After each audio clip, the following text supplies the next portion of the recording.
கூட்டா இருக்கே, நமக்கு சீட்டு கிடைக்கும். நாம தான் ரிசர்வேஷன் பண்ணிருக்கோம்ல. ரிசர்வேஷன்லாம் ஓகே தான். தண்ணியே குடுக்காதவனுங்க சீட்டு கொடுத்துருவானுங்களா? இன்னும் ஒரு போலீஸ் படைய நிக்குதுங்களா? போலீஸ் ஆபீசர் தான் கண்டக்டரா?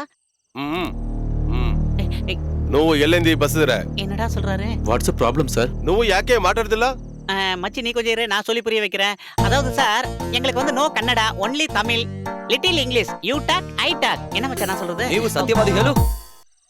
ನೀವು ಪಾಕಿಸ್ತಾನಿ ಉಗ್ರವಾದಿ ಏನು? சார் நாங்க தீவிரவாதிகள் இல்ல, நாங்க இந்தியன் நேஷனல்ஸ். சார் நாங்க வந்து காங்கிரஸ், கம்யூனிஸ்ட், பிஜேபி, நாங்க டீசன்ட் பார்ட்டி சார். சார் நான் ఏనేను బ్యాగ్లో ఏనిదే சார் அது வந்து அது வந்து சார் நாங்க என்னன்னா நாங்க ஷூட்டிங் பார்ட்டி சார். షూటింగ్ நீ உப்ராதேனோ ஐயோ இல்ல சார், நான் சொல்றது கேளுங்க. அரெஸ்ட் ಮಾಡಿ அந்த ஷூட்டிங் இல்ல Arrest சார். ಮಾಡಿ. சார் இது shooting, marriage shooting sir. we are innocent sir. ஏய் தேவையில்லாம எதுக்கு பேசுற? ஏதோ பணத்தை கொடுத்து கரெக்ட் பண்றா. Sir I videographer, this my assistant. ஐயோ இது எப்பறா சொல்லி புரிய வைக்கிறது? எனக்கும் சார் நான் வந்து ಎಲ್ಲಿ ಬಾರೋ. ஆ. என்ன பிரச்சனை? சார் நீங்க தமிழா சார்? ஆமா. ரொம்ப நல்லதா போச்சு சார். நாங்க தீவிரவாதிகன்னு சொல்லி எங்களை புடிச்சு நிக்க வச்சிருக்காங்க சார். நாங்க தமிழ்நாட்டுல இருந்து வந்த 2 வீடியோகிராஃபர் சார். இங்க பெங்களூர்ல ஒரு மேரேஜ் கவரேஜ்க்காக வந்தோம். இந்த பேக் ஃபுல்லா வீடியோ எக்யூப்மெண்ட்ஸ் தான். அதை உங்களுக்கு கொஞ்சம் சொல்லி புரிய வைங்க சார். ನೀವು ಹಣಿಗುಂಡು ದುರ್ಗೆ, ಇವರು ಉಗ್ರವಾದಿ ಅಲ್ಲ. ಇವರು ತಮಿಳುನಾಟ್ಲೆ ಬಂದೆ videographer. C inspector, he is not A terrorist. ಇವರಿಗೆ ಕನ್ನಡ ಬರುತ್ತಿಲ್ಲ. Language is A problem. ಹೌದಾ? ಹೋಗಿ என்னத்த சொல்றாரு? ಹೋಗಿ ಹೋಗಿ உள்ள போ சார். ஓகே வந்துடுறா டேய். சீக்கிரம் வந்துரு.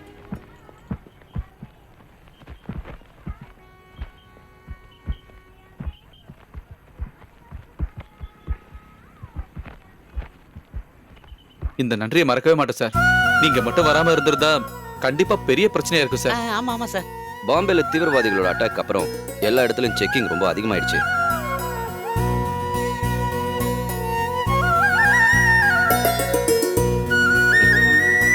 எந்த ஊருக்கு போறீங்க? நாங்க 2 பேரும் சென்னைக்கு போறோம் சார். என் பேரு சதீஷ். நாங்க ஒரு ஸ்டுடியோ நடத்திட்டு இருக்கேன். இது என் அசிஸ்டன்ட் சுந்தர். ஸ்டுடியோவை கம்ப்ளீட்டா மேனேஜ் பண்றது நான் தான். எடிட்டிங், கிராபிக்ஸ், டிசைனிங் எல்லாத்தையுமே பிச்சு உதறிடுவேன். நான் இல்லனா ஸ்டுடியோவே இல்ல சார். என்ன நான் சொல்றது? நானும் சென்னை தான். என் பேர் சுரேஷ். நீங்க என்ன பண்றீங்க சார்? பிசினஸ் பண்ணிட்டு இருக்கேன்.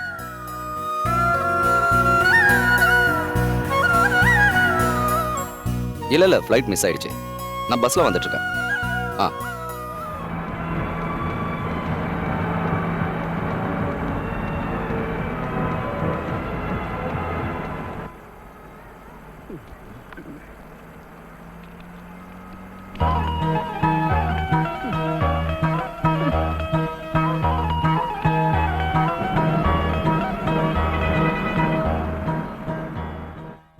பேக மேல வச்சுட்டு கொஞ்சம் ஃப்ரீயா இருக்கலாம்ல?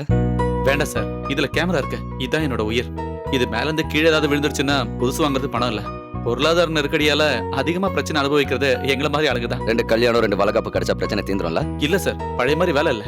ஃப்ரீலான்ஸ் ஆளுங்க நிறைய பேர் வந்ததுனால இப்பெல்லாம் வேலை கிடைக்கிறதே இல்ல. அவங்களுக்கு ஸ்டுடியோ வேண்டாம், வாடகை கொடுக்க வேண்டாம், ஸ்டாஃப் வேண்டாம். ஒரு கம்ப்யூட்டர் மட்டும் இருந்தா பிரச்சனை முடிஞ்சு போச்சு. நம்ம கல்யாணத்துக்கு உங்க அப்பா சம்மதிக்காம இருந்தா என்ன பண்ணிருப்ப? நான் உயிரோடவே இருந்திருக்க மாட்டேன். அந்த மாதிரி எல்லாம் பேசாத செல்லம். தெய்வீக காதல்.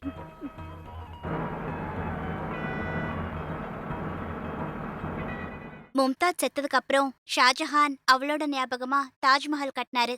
நான் இறந்து போயிட்டா நீங்க என்ன பண்ணுவீங்க? நீ இறந்து போயிட்டா நானும் உன் கூட செத்து போயிருவேன். முட்டா பையன். நானா இருந்தா அவ தங்கச்சி கூட சந்தோஷமா வாழ்வேன்.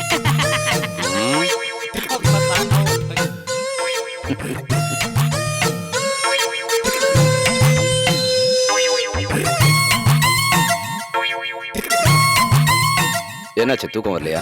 இல்ல சார், கொஞ்ச நாளாவே சரியா தூக்கமே வரதில்ல. முன்னெல்லாம் பஸ்ல நான் நின்னுகிட்டே தூங்கியே பயணம் பண்ணிருக்கேன். சரி, இப்ப என்னாச்சு?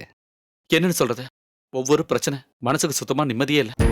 1-2 பிசினஸ் பண்ணி நிறைய பணம் போச்சு. சொந்தமான ஒரு வீடை கட்டினேன், ஆனா குடியேறதான் முடியல. அந்த வீட்டு டாக்குமெண்ட்டை வச்சு ஒரு ஃபினான்ஸ் கம்பெனில இருந்து பணத்தை வாங்கி தான் புதுசா பிசினஸ் ஆரம்பிச்சேன். என்னமோ நான் கையை வச்சா எதுவும் விளங்குறதில்ல. அதெல்லாம் பெரிய கதை சார்.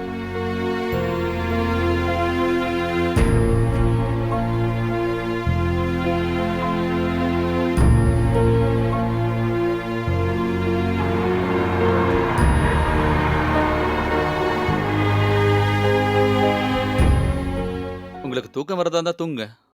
ராத்திரி பயணத்துல நானும் தூங்குறது இல்ல. இந்த டிரைவர் தூங்கிட்டான்னு வைங்க, இல்ல நான் தூங்குறதுனாலே ஒண்ணு ஆக போறது இல்ல. சொல்ல போனா நம்ம 2 பேருமே இன்னைக்கு தூங்க போறது இல்ல. சரி, நம்ம 2 பேரும் தூங்காம முழிச்சிட்டு இருக்கிறதுனால ஏதாவது பேசிட்டு இருக்கலாமே? கண்டிப்பா சார். நீங்க தப்பா நினைக்கலனா உங்க பிரச்சனை என்னன்னு என்கிட்ட சொல்லுங்க. பிரச்சனைகளை மத்தவங்க கிட்ட சொல்லும்போது மனசுக்கு ஒரு நிம்மதி கிடைக்கும். சொல்றேன் சார், நான் எல்லாமே சொல்றேன். ஒரு வீடியோகிராஃபரா இருந்த எனக்கு மனசுக்குள்ள நிறைய கனவுகள் இருந்தது. Cut cut cut cut. புது பொண்ணோட ஸ்மைல் சரியா வரல, இன்னொரு தடவை ட்ரை பண்ணலாம். சுந்தர், என்ன அந்த ஸ்மைல் எப்படின்னு சொல்லி கொடு. எந்த மாதிரி ஸ்மைல் வேணும்னு சொல்லு. டேய், கல்யாணத்துக்கு அடுத்த நாள் புது பொண்ணோட முகத்துல வர அருமையான அந்த புன்சிரிப்பு, அத கொஞ்சம் சொல்லி கொடு. ஓ, அந்த ஸ்மைல் தான் வேணுமா? இதோ இப்ப சொல்லி கொடுத்துறேன். ஓகேவா? டேய் சுந்தர், நீங்க வா. என்ன என்னாச்சு? டேய், இது வாடா புன்சிரிப்பு. இது முதல்ல பவர் ஸ்டார் நடிச்ச படத்துல அவர் சிரிக்கிற மாதிரியே இருக்கு. ஆஹா. நீ கொஞ்சம் காட்டு. ஐயோ அம்மாடி, கொஞ்சம் இயல்பா சிரிச்சு காட்டேன். அவ்வளவுதான். ஓகே. இததான் நானும் சொன்னேன், மறந்துட்டாங்க. சுந்தர், என்ன அவங்களுக்கு அந்த ப்ரொஃபைல் ஷாட் கொஞ்சம் காட்டி கொடு. இந்த ப்ரொஃபைல அப்படி இப்படி திருப்பி கொஞ்சம் இப்படி டவுன் டேய், பண்ணி. வேண்டாம், அவ்வளவு வேண்டாம். ஃபேஸ்ல இருக்க மேக்கப் எல்லாம் போயிடும்டா. உடம்புல தொடாம காட்டினா போதும். கொஞ்சம் சொல்லி கொடுக்குறியா? இப்படி தானே சொன்னேன், கரெக்டா? Okay, ready. ஃபைன். நான் சொன்னது அப்படியே செஞ்சுட்டாங்க. ஓகே. ஒரு கல்யாண ஆல்பத்துக்காக நான் ஏன் இந்த மாதிரிலாம் பண்றேன்னு நீங்க யோசிக்கலாம். நான் செய்யற வேலையில பெர்ஃபெக்ஷன், குவாலிட்டி இருக்கணும். என்னோட ஷார்ட்ஸ் எல்லாமே சினிமா ஸ்டைல்ல தான் இருக்கும். அது உங்களோட கல்யாண சிடி பார்க்கும்போது உங்களுக்கு புரிஞ்சிடும். இவர் இந்த மாதிரி கேமரா தூக்கிட்டு இங்க சுத்த வேண்டிய ஆளே கிடையாது. ஒருவேளை ஒரு சினிமால இருந்திருந்தா ஒரு சந்தோஷ் சிவன், ஒரு பாலுமகேந்திரா மாதிரி இவர் ஆயிருந்திருப்பாரு. கொஞ்சம் இங்க வரீங்களா? இதோ வந்துட்டேன். டேய், தயவு செஞ்சு என்ன கொஞ்சம் வாழ விடுங்களேன்டா. போங்கடா, பேக் அப். Thank you.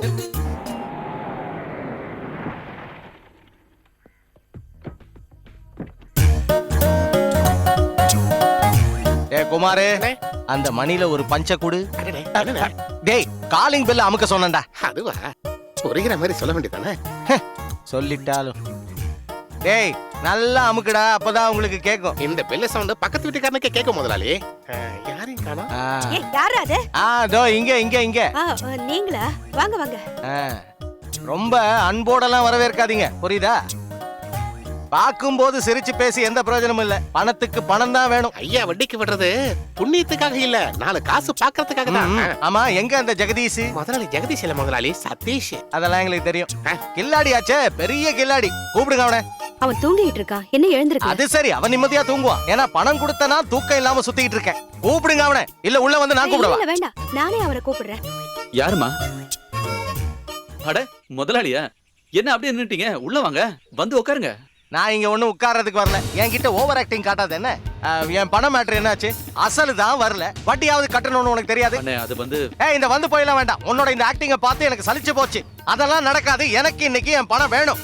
இல்லனா எனக்கு எப்படி வாங்கணும்னு தெரியும். என்ன அந்த மாதிரி செய்ய வச்சிரா. எனக்கு கொஞ்சம் டைம் நீங்க கொடுத்தே ஆகணும். டைம் எல்லாம் நிறைய கொடுத்தாச்சு. உன்கிட்ட பணம் இல்லனா உன் அண்ணன் தாசில்தார் இருக்கான்ல, அவன்கிட்ட வாங்கிக்கலாம். டெய்லி நிறைய லஞ்ச பணம் வாங்கிட்டு இருக்காருல்ல, அவர் நினைச்சாருன்னா உடனே கொடுத்துட முடியல. அண்ணன் கிட்ட நான் பணம் எல்லாம் கேக்குறதே இல்ல. ஒரு வாரம் நீங்க எனக்கு டைம் கொடுத்தே ஆகணும். அதுக்குள்ள நான் எப்படியாவது பணத்தை தந்துடுறேன். அது சரி, நீ ஆளு சூப்பர் ஆச்சே. கொலை குற்றத்துக்காக நான் உள்ள போய் படுத்தனா அதுக்கப்புறம் நீ பணம் தர வேண்டிய அவசியம் இல்லை. கண்டிப்பா நான் உங்களுக்கு அடுத்த வாரம் பணம் தந்துடுறேன். நம்பலாம்ல? நிச்சயமா. ஒரு வாரத்துக்குள்ள என் பணத்தை தரலன்னு வை, உங்க அம்மா பேர்ல வச்சிருக்கேன் அந்த பத்மா ஸ்டுடியோ, அதை எங்க அம்மா பேருக்கு மாத்திக்குவேன். எலிசபெத் ஸ்டுடியோன்னு மாத்திருவேன். எலிசபெத்ங்கிறது மகாராணியோட பேராச்சே முதலாளி. இருந்துட்டு போது, என்ன பொறுத்த வரைக்கும் எங்க அம்மாவும் மகாராணி தான். எங்க அம்மாவோட பல சொந்தக்காரங்க மகாராணிங்க தான். அந்த விஷயம் உனக்கு தெரியுமா? அப்புறம் சொன்னது ஞாபகம் இருக்கட்டும், ஒரு வாரம் தான் டைம். இப்ப நான் கிளம்புறேன். பணம் கிடைக்கலன்னு வை, என் உண்மையான முகத்தை நீ பார்க்க வேண்டியிருக்கும். ஏய் வாடா.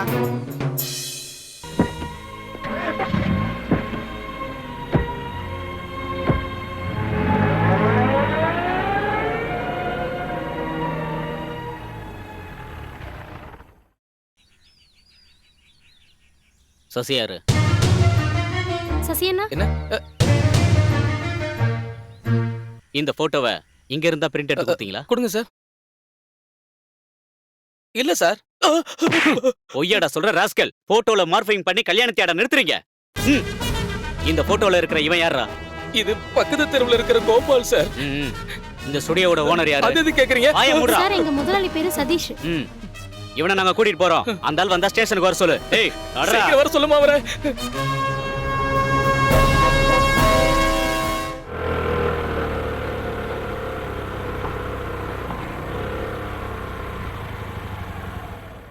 பிரசாத்,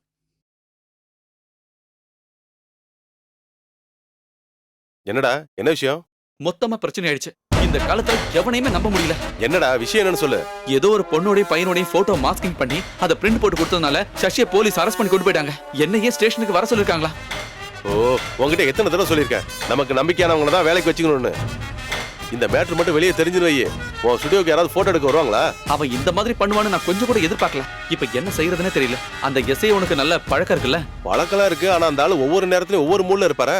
உனக்கு தெரியாதுன்னு சொல்றதுல அர்த்தமே இல்ல. உன் ஸ்டுடியோல இருந்து தான் இந்த போட்டோவை பிரிண்ட் எடுத்து கொடுத்திருக்காங்க. நீ அந்த குடும்பத்தை பத்தி கொஞ்சமாவது யோசிச்சு பாரு. இனி யாராவது ஒரு பையன் அந்த பொண்ணு கல்யாணம் பண்ண முன் வருவானா? இந்த விஷயத்துக்கு இவனுக்கு சம்பந்தமே இல்ல சார். யாருக்குமே தெரியாம ஸ்டுடியோல வச்சு சசி தான் அந்த பிரிண்ட போட்டு கொடுத்துருக்கான் சார். யாரு போட்டு கொடுத்தாலும் பிரச்சனை இல்ல. ஸ்டுடியோ ஓனருங்கிற முறையில இந்த ஆளுக்கு அதுல பங்கு இருக்கு. இது கிரிமினல் அஃபென்ஸ் தெரியல. இப்படி எல்லாம் நடந்ததுல இவனுக்கும் ரொம்ப வருத்தம் இருக்கு சார். நான் விசாரிச்சு பார்த்ததுல எனக்கு பழக்கமானவரோட பொண்ணு தான் சார் அது. நாங்க இன்னைக்கே போய் அவரை பாக்குறோம். உனக்கு இதுக்கும் எந்த சம்பந்தமும் இல்லைன்னு இவர் சொன்னதுனாலதான் உன்னை விடுறேன். ஆனா இந்த திமிர் பிடிச்சவன் இருக்கானே, இவனை நான் விடவே மாட்டேன்.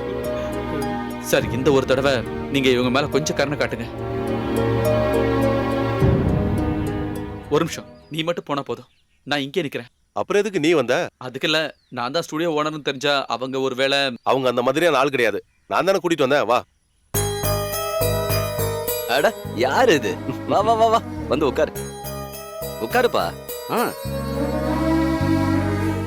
என்னாச்சு திடீர்னு வந்திருக்க? நடந்த விஷயத்த கேள்விப்பட்டேன். உங்களை வந்து பார்க்கணும்னு தோணுச்சு, அதான் வந்தேன்.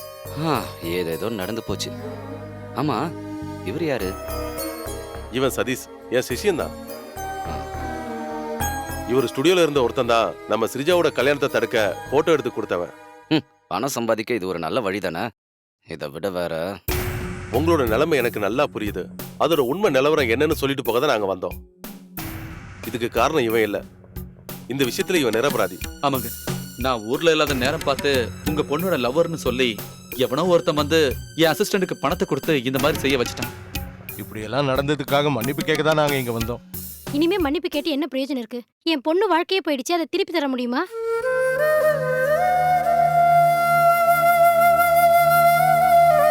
உங்களுக்கு ஏற்பட்ட பாதிப்புக்கு நான் என்ன சொன்னாலும் அதுக்கு பரிகாரம் ஆகாதுன்னு தெரியும். இருந்தாலும் சொல்றேன், நான் மாப்பிள்ளையோட வீட்டுக்கு போய் உண்மை என்னன்னு அவருக்கு சொல்லி புரிய வைக்கிறேன். வேண்டாம், அதுக்கு இனிமே அவசியம் இல்ல. அவ பின்னால சுத்தி லவ் பண்ணிட்டு இருந்த ஒரு பையன் தான் கல்யாணத்தை தடுக்கிறதுக்காக இந்த மாதிரி எல்லாம் பண்ணான்னு நான் அவங்க காலை பிடிச்சு கெஞ்சி பார்த்துட்டேன். கேட்கவே இல்ல. என் பொண்ணு எந்த ஜென்மத்துல என்ன பாவம் பண்ணாலும் இனிமே அவங்களே வந்து கேட்டாலும் அந்த பையன் வேணான்னு என் பொண்ணு சொல்லிட்டா. நீங்க கவலைப்படாதீங்க, கடவுள் உங்களுக்கு நல்லதே பண்ணுவாரு. ஆமா, ஸ்ரீஜாங்க? அவ கம்ப்யூட்டர் கிளாஸ் போயிருக்கா. அப்ப நாங்க வரேன். கிளம்புறோம்.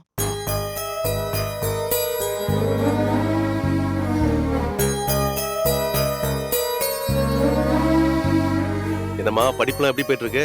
நல்லா போயிட்டு இருக்கு.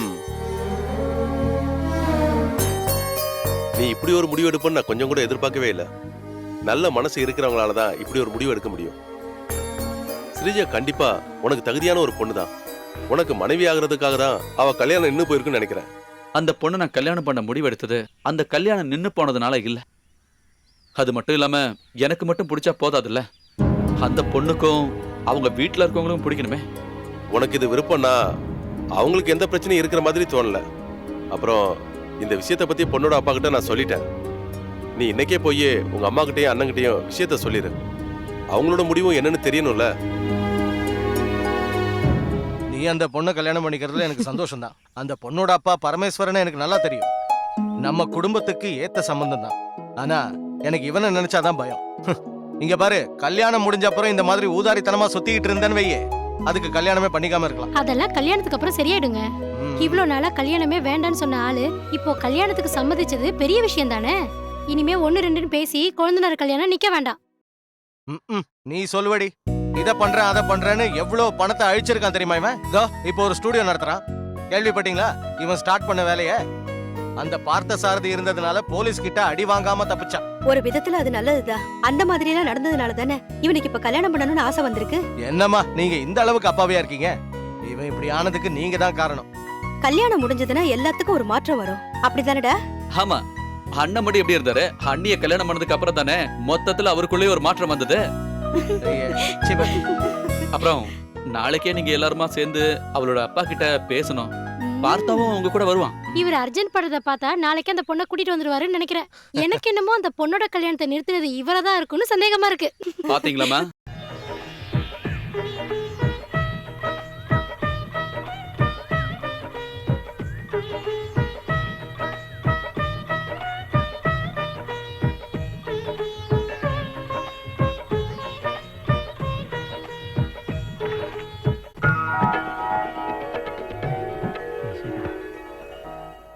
ஆ ஆ இத இத எங்க வைக்கிறது?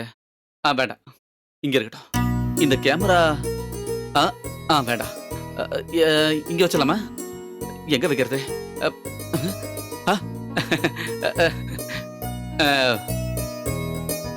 இந்த இல்ல கொடு. தேங்க்ஸ். உட்காரு உட்காரு. ஒரு நிமிஷம்.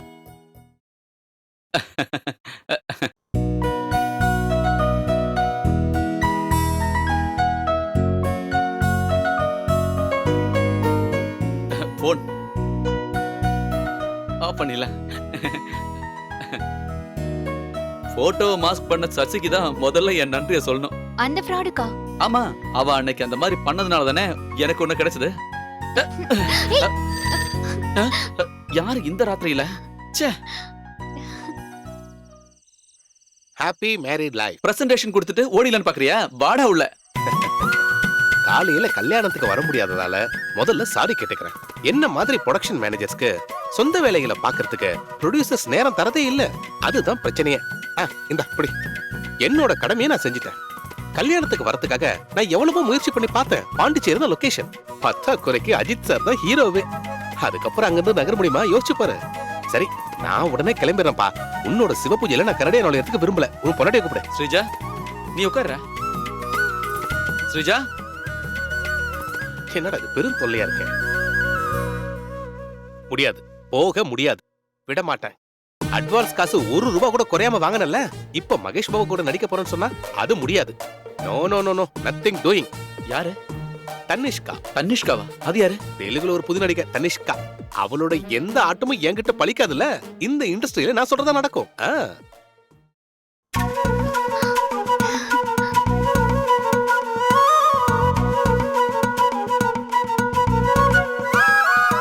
எனக்கு ரொம்ப சந்தோஷமா இருக்குடா. நல்ல மகாலட்சுமி மாதிரி பாசிட்டிவ் எனர்ஜியா இருக்கிற பொண்ணுதான் கிடைச்சிருக்கா. இது ரஃபீக். சொல்லணும்னா என்னோட பெஸ்ட் ஃப்ரெண்டே வந்தான். சினிமால ப்ரொடக்ஷன் கண்ட்ரோலர். நீ அதிர்ஷ்டம் பண்ணவுமா? இவன மாதிரி ஒரு நல்லவனா கிடைச்சதுக்கு நீ போன ஜென்மத்துல புண்ணியம் பண்ணிருக்கணுமா? இவன் ஒரு சாதாரண வீடியோகிராஃபர் ஆக வேண்டிய ஆளே கிடையாது. இவனோட ஃபியூச்சரே சினிமால தான். இவன் கண்டிப்பா பெரிய கேமராமேன் ஆவான். அதுல சந்தேகமும் இல்ல. சரி, நீ ஏதாவது சாப்பிட்டியா இல்லையா? நான் சாப்பிட்டுதான்ப்பா வரேன். சரி, குடிக்க ஏதாவது? ஒன்னும் வேண்டாம். சரிம்மா, நான் கிளம்புறேன். என்னோட எல்லாவித வாழ்த்துக்கள். Good night, sweet dreams. வரமா? தேங்க்யூடா.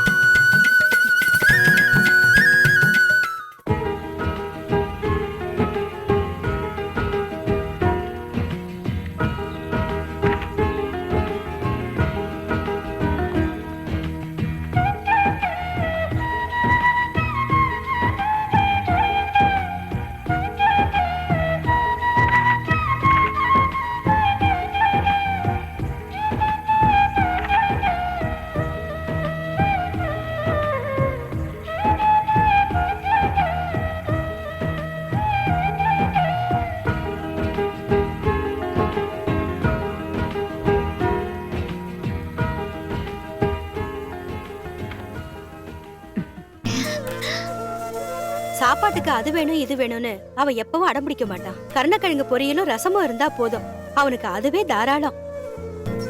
ஆனா அவங்க அண்ணனுக்கு வாரத்துல ஒரு நாளாவது நான்வெஜ் பண்ணி ஆகணும். இல்லனா இங்க பெரிய பிரச்சனையே பண்ணிடுவான். அவனுக்கு கல்யாணம் பண்ணி வச்சதுக்கு அப்புறம் அந்த தலைவலி எனக்கு இல்ல. அவன் பொண்டாட்டி நல்லாவே சமைப்பா. நான்வெஜ் செய்யறதுக்கு எனக்கு தெரியாதே. பொம்பளை பசங்க எல்லாமே கத்துக்கணும். நான் கல்யாணம் முடிச்சு இந்த வீட்டுக்கு வரும்போது என்னோட மாமியார் இந்த வீட்டுல இருந்தாங்க. அவங்க என்கிட்ட சொன்ன விஷயம் என்ன தெரியுமா? கல்யாணம் முடிஞ்சு ஒரு வீட்டுக்கு வர பொண்ணு தெரிஞ்சுக்க வேண்டிய விஷயம் புருஷனுக்கு என்னென்ன பிடிக்குங்கிறதுதான். வாய்க்கு ருசியா புருஷனுக்கு பிடிச்சதை செஞ்சு பரிமாறினா குடும்பத்துல பல பிரச்சனைகள் வராதுன்னு அவங்க சொல்லுவாங்க. இவங்களோட அப்பா சாகுற வரைக்கும் நான் அந்த மாதிரி தான் செஞ்சேன். நீயும் அதை எப்பவும் ஞாபகத்துல வச்சுக்கோ. சதீஷ் ரொம்ப பாவம். யார் என்ன சொன்னாலும் அதை அப்படியே நம்புவான். தேவையில்லாம எல்லா பிரச்சனைகளையும் போய் அவனே மாட்டிப்பான். இதனாலேயே இவங்க 2 பேருக்குள்ள அடிக்கடி சண்டை வரும். இவங்க 2 பேர்கிட்டயும் நான் தான் அவஸ்தைப்பட்டுட்டு இருக்கேன். மூத்தவனுக்கு கல்யாணம் முடிஞ்சு 10 வருஷம் ஆச்சு. அவனுக்கு இன்னும் குழந்தைகளே இல்ல. அந்த துக்கத்தை அவன் மனசுல அடக்கி வச்சிருக்கான். எப்பவுமே அதை வெளியில காட்ட மாட்டான். போய் யாருன்னு பாத்துட்டு வா. அம்மா எங்க? உள்ள இருக்காங்க. நீ வா. ஒரு சந்தோஷமான செய்தி இருக்கு. என்ன கேமராமேன் ரஃபீக்கோட அசிஸ்டன்ட் ஆக்குறேன்னு ரஃபீக் ஃபோன் பண்ணியிருந்தான். இன்னைக்கு ராத்திரியே கோயம்புத்தூர் போகணுமா? என் நேரம் தெளிஞ்சுச்சுன்னு நினைக்கிறேன். அப்போ இன்னைக்கே திரும்பி வர மாட்டீங்களா? இன்னைக்கு கண்டிப்பா திரும்பி வரவே முடியாது. நான் அங்க போனோன்னு உனக்கு ஃபோன் பண்ணிடுறேன். அப்புறம் இந்த விஷயம் இப்ப அம்மாவுக்கு தெரிய வேண்டாம். ஏன்? சினிமா வேலைக்கு தான் நான் போறேன்னு தெரிஞ்சா நான் ஸ்டுடியோ பார்க்காம ஊரை சுத்திட்டு இருக்கேன்னு அம்மா சண்டை போடுவாங்க. ஐயோ, பொய் சொல்லி போறீங்கன்னு தெரிஞ்சா அத்தை என்ன பத்தி என்ன நினைப்பாங்க? அதெல்லாம் பரவாயில்ல. அம்மாவோட மனசு வருத்தப்படாம இருக்கிறதுக்காக ஒரு சின்ன பொய். நீ வா, பேக் பண்ணலாம்.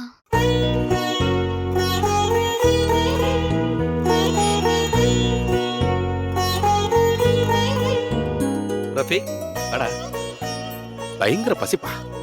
ரொம்ப நேரம் வெயிட் பண்ணி பார்த்தேன், பசி தாங்கல. Train Leto. உட்கார. சரி நீ சாப்பிடு. இல்ல வேண்டாம், நான் குளிச்சு ஃப்ரெஷ் ஆகி. டேய், குளிக்கிறதெல்லாம் அப்புறம் பாத்துக்கலாம். டைரக்டரோட ரூம்ல கேமராமேனும் ரைட்டர் டிஸ்கஷன்ல இருக்காங்க. நாம அங்க போய் அவங்கள பார்க்கணும்ல. சீக்கிரம் சாப்பிடு. இங்க பாரு, லட்டு மாதிரி சிக்கன் ஃப்ரை, சிக்கன் கறி, மட்டன் கைமா, சப்பாத்தி, சாலடு. ஒரு ரவுண்ட் ஊத்த வேண்டாம், நான் சாப்பிட மாட்டேன்.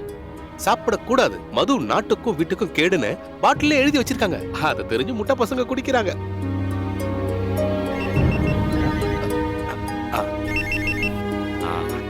ஹலோ, என்னம்மா சொல்லு. சவுண்டு வருதா? பழசாயிடுச்சுன்னா சத்தம்லாம் வர்றது இயல்புதான். இப்ப எதுவுமே பண்ண முடியாது. ரொம்ப டிஸ்டர்பன்ஸா இருந்தா ஒண்ணு பண்ணு, அதை ஆஃப் பண்ணிட்டு குப்பர் படுத்து தூங்கு. கேக்குறேன். நச்சு குப்பத்துல ரோட்டோரம் படுத்து இருந்த பொண்ணு இப்ப அவளுக்கு ஸ்பிளிட்டேசில வர சவுண்டு அலர்ஜியா இருக்காமா. யாரு? அந்த அசாந்தி வரும்போது காக்காவோட லெக் பீஸ் மாதிரி இருந்தா. ப்ரொடக்ஷன் சாப்பாடை சாப்பிட்டதுக்கு அப்புறம் தான் இந்த கலரு அழகெல்லாம் வந்துச்சு. இங்க பாரு, இந்த ப்ரொடக்ஷன் சாப்பாட்டை 2 வாரம் சாப்பிட்டேன்னா நீ ஷாருக் கான் மாதிரி ஆயிடுவ. சரி, இது எந்த மாதிரி டைப் சினிமா? இது ஃபுல்லா ஒரு ஃபேமிலி சப்ஜெக்ட் தான். டைவர்ஸ் ஆன புருஷன் பொண்டாட்டிக்கு நடுவுல நடக்கிற ஒரு பயங்கரமான பிரச்சனையை மையமா வச்சு ஒரு super black Bastar cinema. Super hit தான். சூப்பர் ஹிட் எல்லாம் ரிலீஸுக்கு அப்புறம் தானே சொல்ல முடியும். இதோட கதை தான் என்ன? கதெல்லாம் அதுக்கப்புறமா சொல்றேன். அதுக்கு முன்னாடி கேமராமேனை நாம போய் பார்த்தாகணும். அதுக்கப்புறம் வந்துட்டு குளிச்சிட்டு சாப்பிடு. இப்ப படத்தோட 3/4 ஷூட் பண்ணி முடிச்சாச்சு. இனிமே கிளைமேக்ஸ் என்னன்னு முடிவெடுக்காம அடுத்த சீனுக்கு போக முடியாது. May come in sir. Yes. Rafiq, நாளைக்கு லொகேஷன் ஓகே தானே? Okay sir. சேகர் சார், இதான் நான் சொன்ன ஆளு. ஒரு 5 நிமிஷம் ரஃபிக், இதை நான் முடிச்சுட்டு வந்துடுறேன். இப்ப நம்ம வச்சிருக்கிற கிளைமேக்ஸ் ரொம்ப சாதாரணமா இருக்கு. இந்த ஃபேமிலி சப்ஜெக்ட பொறுத்த வரைக்கும் எதிர்பாராத ஒரு முடிவு தான் கிளைமேக்ஸா இருக்கணும். அப்பதான் லேடிஸை நம்மளால கவர் பண்ண முடியும். நீங்க என்ன சொல்றீங்க சேகர்? கரெக்ட் தான் சார். ஸ்ட்ரைட்டா கதை சொல்லிட்டு போறதுல எந்த பிரயோஜனம் இல்ல. ஒரு ட்விஸ்ட் வேணும். அதைத்தான் நானும் சொல்றேன். நீங்க வேற மாதிரி யோசிச்சு பாருங்களேன். 1-2 யோசிச்சிருக்கேன். அதுல பெட்டரானதை இப்ப நான் சொல்றேன். லீகலா டைவர்ஸ் ஆகி பிரிஞ்சு இருக்கிற லேகாவுக்கும் ரவிக்கும் குடும்பத்துல இருக்கிற சொந்தக்காரங்க வேற கல்யாணம் பண்ண பாக்குறாங்க. இவங்க 2 பேருக்கும் வேற ஒருத்தர் கூட வாழ்றத பத்தி யோசிக்கவே முடியல. ஆனா அவங்களோட குழந்தை ரவி கூட தான் இருக்கா. குழந்தைய திரும்ப வாங்குறதுக்காக ரேகாவோட அப்பா குடும்ப நல கோர்ட்ல கேஸ் போட்டிருக்காரு. ஆனா குழந்தைக்கு அப்பாவும் வேணும், அம்மாவும் வேணும். இதுக்கு இடையில ரேகாவுக்கு அவங்க அப்பா வேற இடத்துல நிச்சயம் பண்றாரு. ரேகாவுக்கு கல்யாணம் நிச்சயம் பண்ணதை கேள்விப்படுற ரவிக்கு ரொம்ப ஷாக்கா இருக்கு. ரேகா இந்த கல்யாணத்துக்கு சம்மதிப்பான்னு ரவி கொஞ்சம் கூட எதிர்பார்க்கவே இல்ல. 2 பேருக்கும் எதுவுமே செய்ய முடியாத நிலைமை.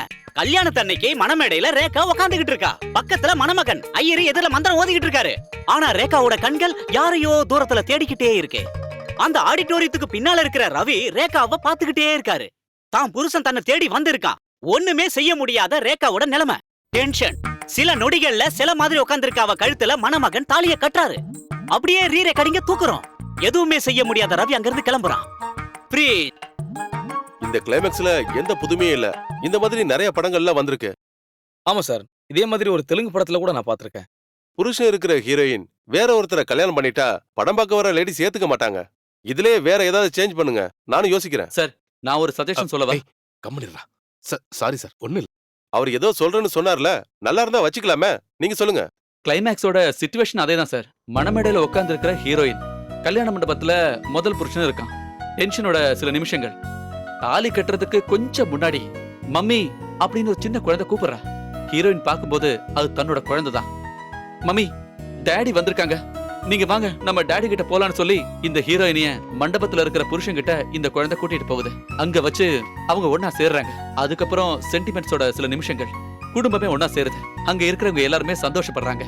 இதத்தான் நான் சொல்லலான்னு வந்தேன். குட், நல்லா இருக்கு. லேடிஸுக்கு கண்டிப்பா அந்த கிளைமேக்ஸ் பிடிக்கும். நீங்க என்ன சொல்றீங்க? ரொம்ப நல்லா இருக்கு சார். அப்ப இதை ஃபிக்ஸ் பண்ணிடலாமா? நீங்க ரைட்டரா? பேர் என்ன? சதீஷ். சேகர் சார் கிட்ட கேமரா செட்டை செய்யறதுக்காக வந்தான். எதுக்கு நீங்க கேமரா அசிஸ்டண்டா சேர்றீங்க?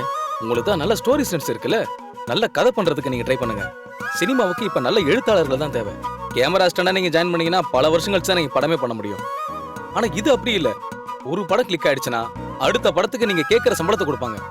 உங்ககிட்ட நல்ல கதை இருந்தா கொண்டு வாங்க. என்னோட அடுத்த படத்துக்கு உங்க கதையை நான் பயன்படுத்திக்கிறேன். Thank you sir.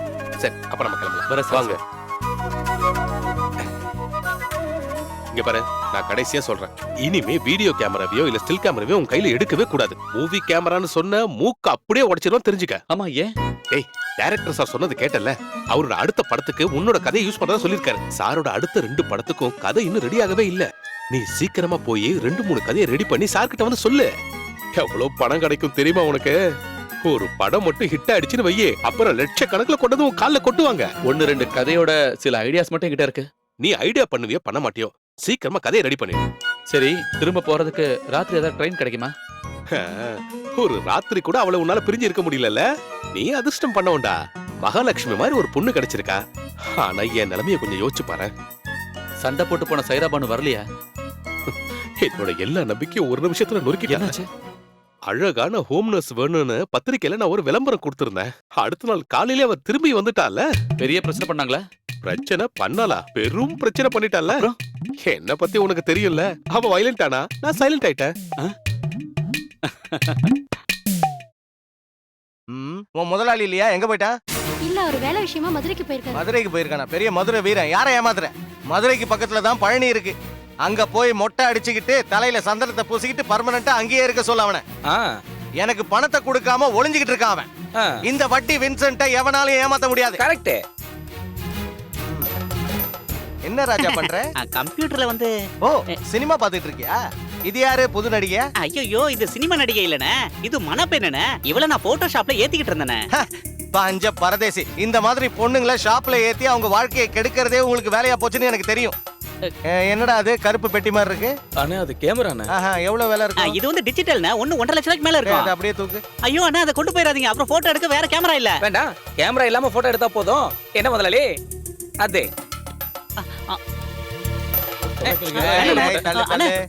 போங்கடா, சும்மா வேடிக்கை பார்த்துட்டு இருக்காத, கார்ல கொண்டு போய் வை. முதலாளி வெயிட்டே இல்ல, இத வச்சு எப்படி படம் எடுக்கலாம்னு நாம கத்துக்கலாம் முதலாளி. இந்த டிவி கூட எடுத்துக்கலாமா முதலாளி? வேணாண்டா, பசங்க சினிமா பார்த்து கெட்டு நாசமா போட்டோம். கரெக்டா சொன்னீங்க செல்லம்.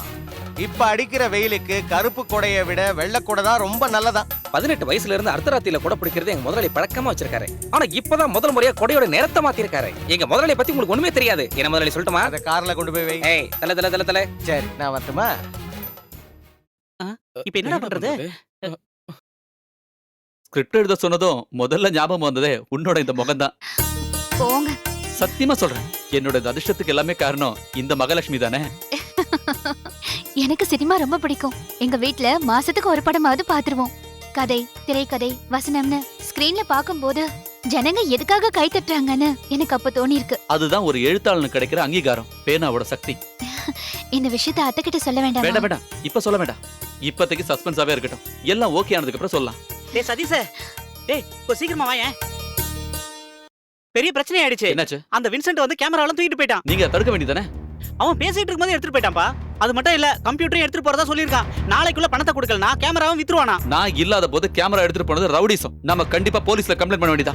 இனி போலீஸ் கேஸ்னு ஊர்க்காரங்களா சிரிக்கணுமா என்ன? வட்டிக்கு பணம் வாங்கி ஸ்டுடியோ ஆரம்பிக்கும் போதே நான் வேண்டான்னு சொன்னேன். கடன் வாங்கினா என்ன? என் வீட்டோட டாக்குமெண்ட் அந்த கையில இருக்குல்ல. அந்த பணத்துக்கு இதுக்கு மேல கேரண்டி தேவையே இல்ல. உன் அண்ணனுக்கு இந்த விஷயம் தெரிஞ்சா பெரிய பிரச்சனை தான். மானம் போயிடுச்சுன்னு சொல்லி என்ன நிம்மதியா இருக்க விட மாட்டான். அப்போ அண்ணனோட மானத்தை பத்தி தான் உங்களுக்கு கவலை இல்ல? அவனுக்கு அவ்வளவு மான ரோஷம் இருந்தா கொஞ்சம் பணம் எனக்கு தர சொல்லு. டேய், இதனால வரைக்கும் அவனுக்கு எவ்வளவு பணம் கொடுத்திருக்கான்? இந்த வீட்டோட பாகத்தை வாங்கி நீ புது வீடு கட்டும் போதும் பணம் கொடுத்து உதவினது அவன் தான். உன் வீட்டு வாடகை மட்டும் மாசம் மாசம் நீ வாங்கிட்டு இருக்கல்ல. எனக்கு தெரியுமா, எது செஞ்சாலும் அண்ணன் செய்யறதுதான் சரி. நான் என்ன பண்ணாலும் தப்பு. ஏன்னா அவன் பெரிய தாசுதாராச்சே. உன்கிட்ட நான் என்னன்னு சொல்றது? எனக்கு நீங்க 2 பேருமே ஒண்ணுதான். அவர் இறந்ததுக்கு அப்புறம் ஒல்ல வழக்க தான் நான் ரொம்ப கஷ்டப்பட்டிருக்கேன். அவனுக்கு செஞ்சதை விட உனக்கு தாண்டா நான் அதிகமா செஞ்சிருக்கேன். நீ நேரா ஸ்டுடியோக்கு போ.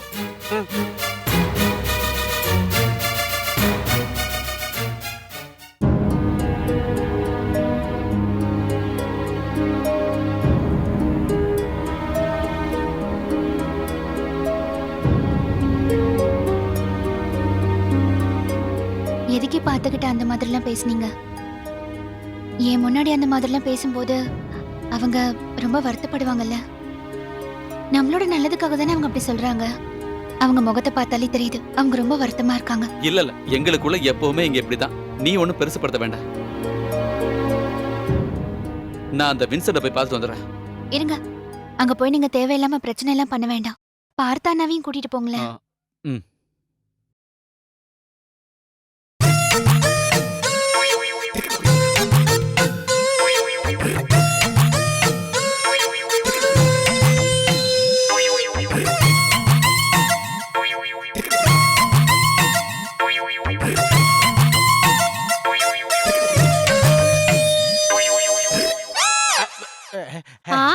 இதான் உங்க வேலையா?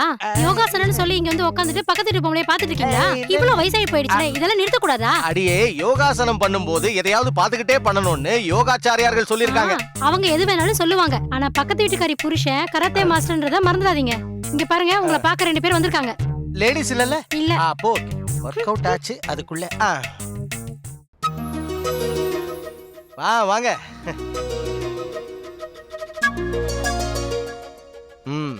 உக்காரு. நான் எதிர்பார்த்தேன் விக்ரமாதித்தனும் வேதாளமும் ஒன்னா சேர்ந்து வருவீங்கன்னு. சொல்றேன்னு தப்பா எடுத்துக்காதீங்க. நீங்க செஞ்சது கொஞ்சம் கூட சரியா இல்ல. நான் இல்லாத போது ஸ்டுடியோக்குள்ள வந்து கேமரா எடுத்துட்டு போயிருக்கீங்களே, இது சரியா? ஏன் தப்புங்கிறியா? தப்புதான் தம்பி, ஏன் தப்புதான். பணத்தை எண்ணி கொடுத்தேன்ல, பணத்தை வாங்க வரும்போது அந்த பழனி முருகனை பார்க்க வர மாதிரியே இங்க வரீங்க. என்ன ஒரு பக்தி, என்ன ஒரு மரியாதை. உன்னோட எந்த பொருளை வேணா எப்ப வேணா எடுத்துக்கலாம்னு எனக்கு கையெழுத்து போட்டு கொடுத்துருக்கல. அப்புறம் என்னடா பெருசா பேசிட்டு இருக்க? இது வெறும் ட்ரெய்லர் மட்டும்தான். பாக்கி பணத்துக்காக ஒரு லாரியை வாடகைக்கு எடுத்துக்கிட்டு உன் வீட்டுக்கே வந்துருவேன். எதுக்கு நான் இப்படி தேவையில்லாம பேசிட்டு இருக்கீங்க? உங்களுக்கு தர வேண்டிய பணத்துக்காக என் வீட்டு டாக்குமெண்ட் நான் உங்ககிட்ட தானே கொடுத்துருக்கேன். டாக்குமெண்ட்டை வச்சுக்கிட்டு என்ன பண்றது? நாக்கு வழிக்கவா? உன் டாக்குமெண்ட்டை வச்சு கோர்ட்டு கேஸ்னு அலையறதுக்கு என்னால முடியாது. கண்டிப்பா அப்படிலாம் நடக்காது. 3 லட்சம் ரூபா வாங்கினதுல அவன் நிறைய பணம் கொடுத்துட்டான்ல, பாக்கியையும் கொஞ்சம் கொஞ்சமா கொடுத்துருவான். அந்த கேமராவை திருப்பி கொடுத்துருங்க, இல்லனா அவன் ஸ்டுடியோல இருக்கிற வேலை எல்லாம் நின்னு போயிடும். நிக்கட்டுங்கிறேன், அப்பதானே என் வேலை நடக்கும். நான் 2 நாள் டைம் தரேன், இல்லனா கேமராவை எவனுக்காவது வித்துருவேன். நீ ஸ்டுடியோல இருந்து துரத்தி விட்டியா அந்த சசி பையன்? அவன் அந்த கேமராவை கேட்டுக்கிட்டே இருக்கான். புதுசா ஸ்டுடியோ ஆரம்பிக்க போறானா, அதோட உன் கதை முடிஞ்சிடும். என் கேமரா அவனுக்கு கொடுத்தீங்கன்னா நீங்க கண்டிப்பா போலீஸ் ஸ்டேஷன் வர வேண்டியிருக்கும். என்னடா பயமுறுத்துறியா? வரட்டும்டா போலீஸ். நான் பார்க்காத போலீஸா? போலீஸ் என்ன தூக்குறதுக்கு முன்னாடி நான் உன்னை தூக்கிடுவேன். அப்ப நீ என்ன ரவுடிசம் பண்ணலாம்னு பாக்குறியா? அப்படிலாம் பண்ணணும்னா நீ இன்னொரு தடவை பிறக்கணும். எங்க அம்மாவும் அப்பாவும் இறந்துட்டாங்களே, இல்லைன்னா ட்ரை பண்ணிருப்பேன். இவனுக்கு கொஞ்சம் டைம் கொடுன்னு உங்ககிட்ட மரியாதையா நான் சொல்லிட்டேன். ஆனா நீ என்கிட்ட ரவுடி மாதிரி பேசுற. உன்னால முடிஞ்சதை நீ செய். வாடா. டேய் இல்லடா, அந்த ஆள் என்ன பண்றான்னு நான் பாக்குறேன். நீ வா. அண்ணே வாடா.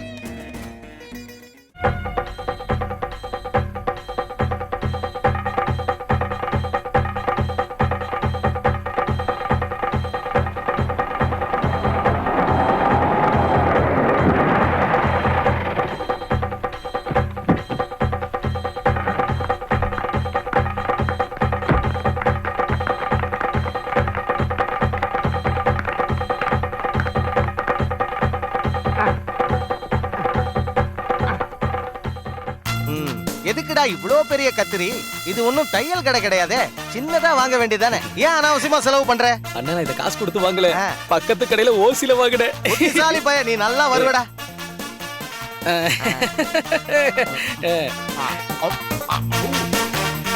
என்னடா ஸ்மெல் ஒரு மாதிரி இருக்கு? டேய், இந்த கொடை ஸ்டுடியோல யூஸ் பண்றதுடா, கொடுத்துடுறா. இந்த கொடைய நான் சதீஷோட கடையில இருந்து தான் எடுத்தேன். இந்த வெள்ளை கொடைய வச்சுக்கிட்டு நடக்க ஆரம்பிச்சதுல இருந்து நான் வெள்ளையாயிட்டேன்னு என் பொண்டாட்டி சொல்றா. முதலாளி அம்மா பொண்டாட்டி கூட கிடையாது, என் பொண்டாட்டி சொல்றா. இந்த கொடை நீங்க பிடிக்க ஆரம்பிச்சது ரொம்ப வெள்ளையாயிட்டீங்களா? உன் பொண்டாட்டி சொன்னா அது கரெக்ட் தான். அண்ணே, இவன் தான் என்னோட புது பார்ட்னர் சாரதி. சாரதி சசி, அதான் சாசா. பணம் ஏதாவது வேணும்னா கூச்சப்படாம கேளு. நீ சதீஷோட ஸ்டுடியோல இருந்து வந்துட்டியா? கம்மி சார். அதனால தான் இவன் இங்க கூட்டிட்டு வந்துட்டேன். அப்ப இங்கேயும் வேலை கம்மி ஆயிடும். அண்ணே, ஒரு நல்ல நாள் அதுமா அவசகுடமா பேசாதீங்கண்ணே. ஆமா.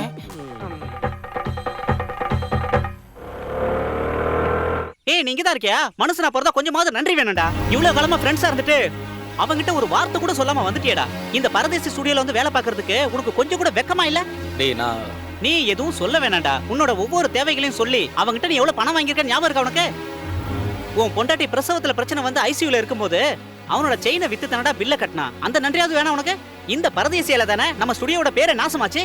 இதெல்லாம் தெரிஞ்சு கூட நீ வேணாம். இனிமே நீங்க இருக்க வேணாம். வந்து வண்டியில இரு. வா. நான் அவகிட்ட சொல்லிட்டு வந்துடுறேன். யாருகிட்ட சொல்ல போற?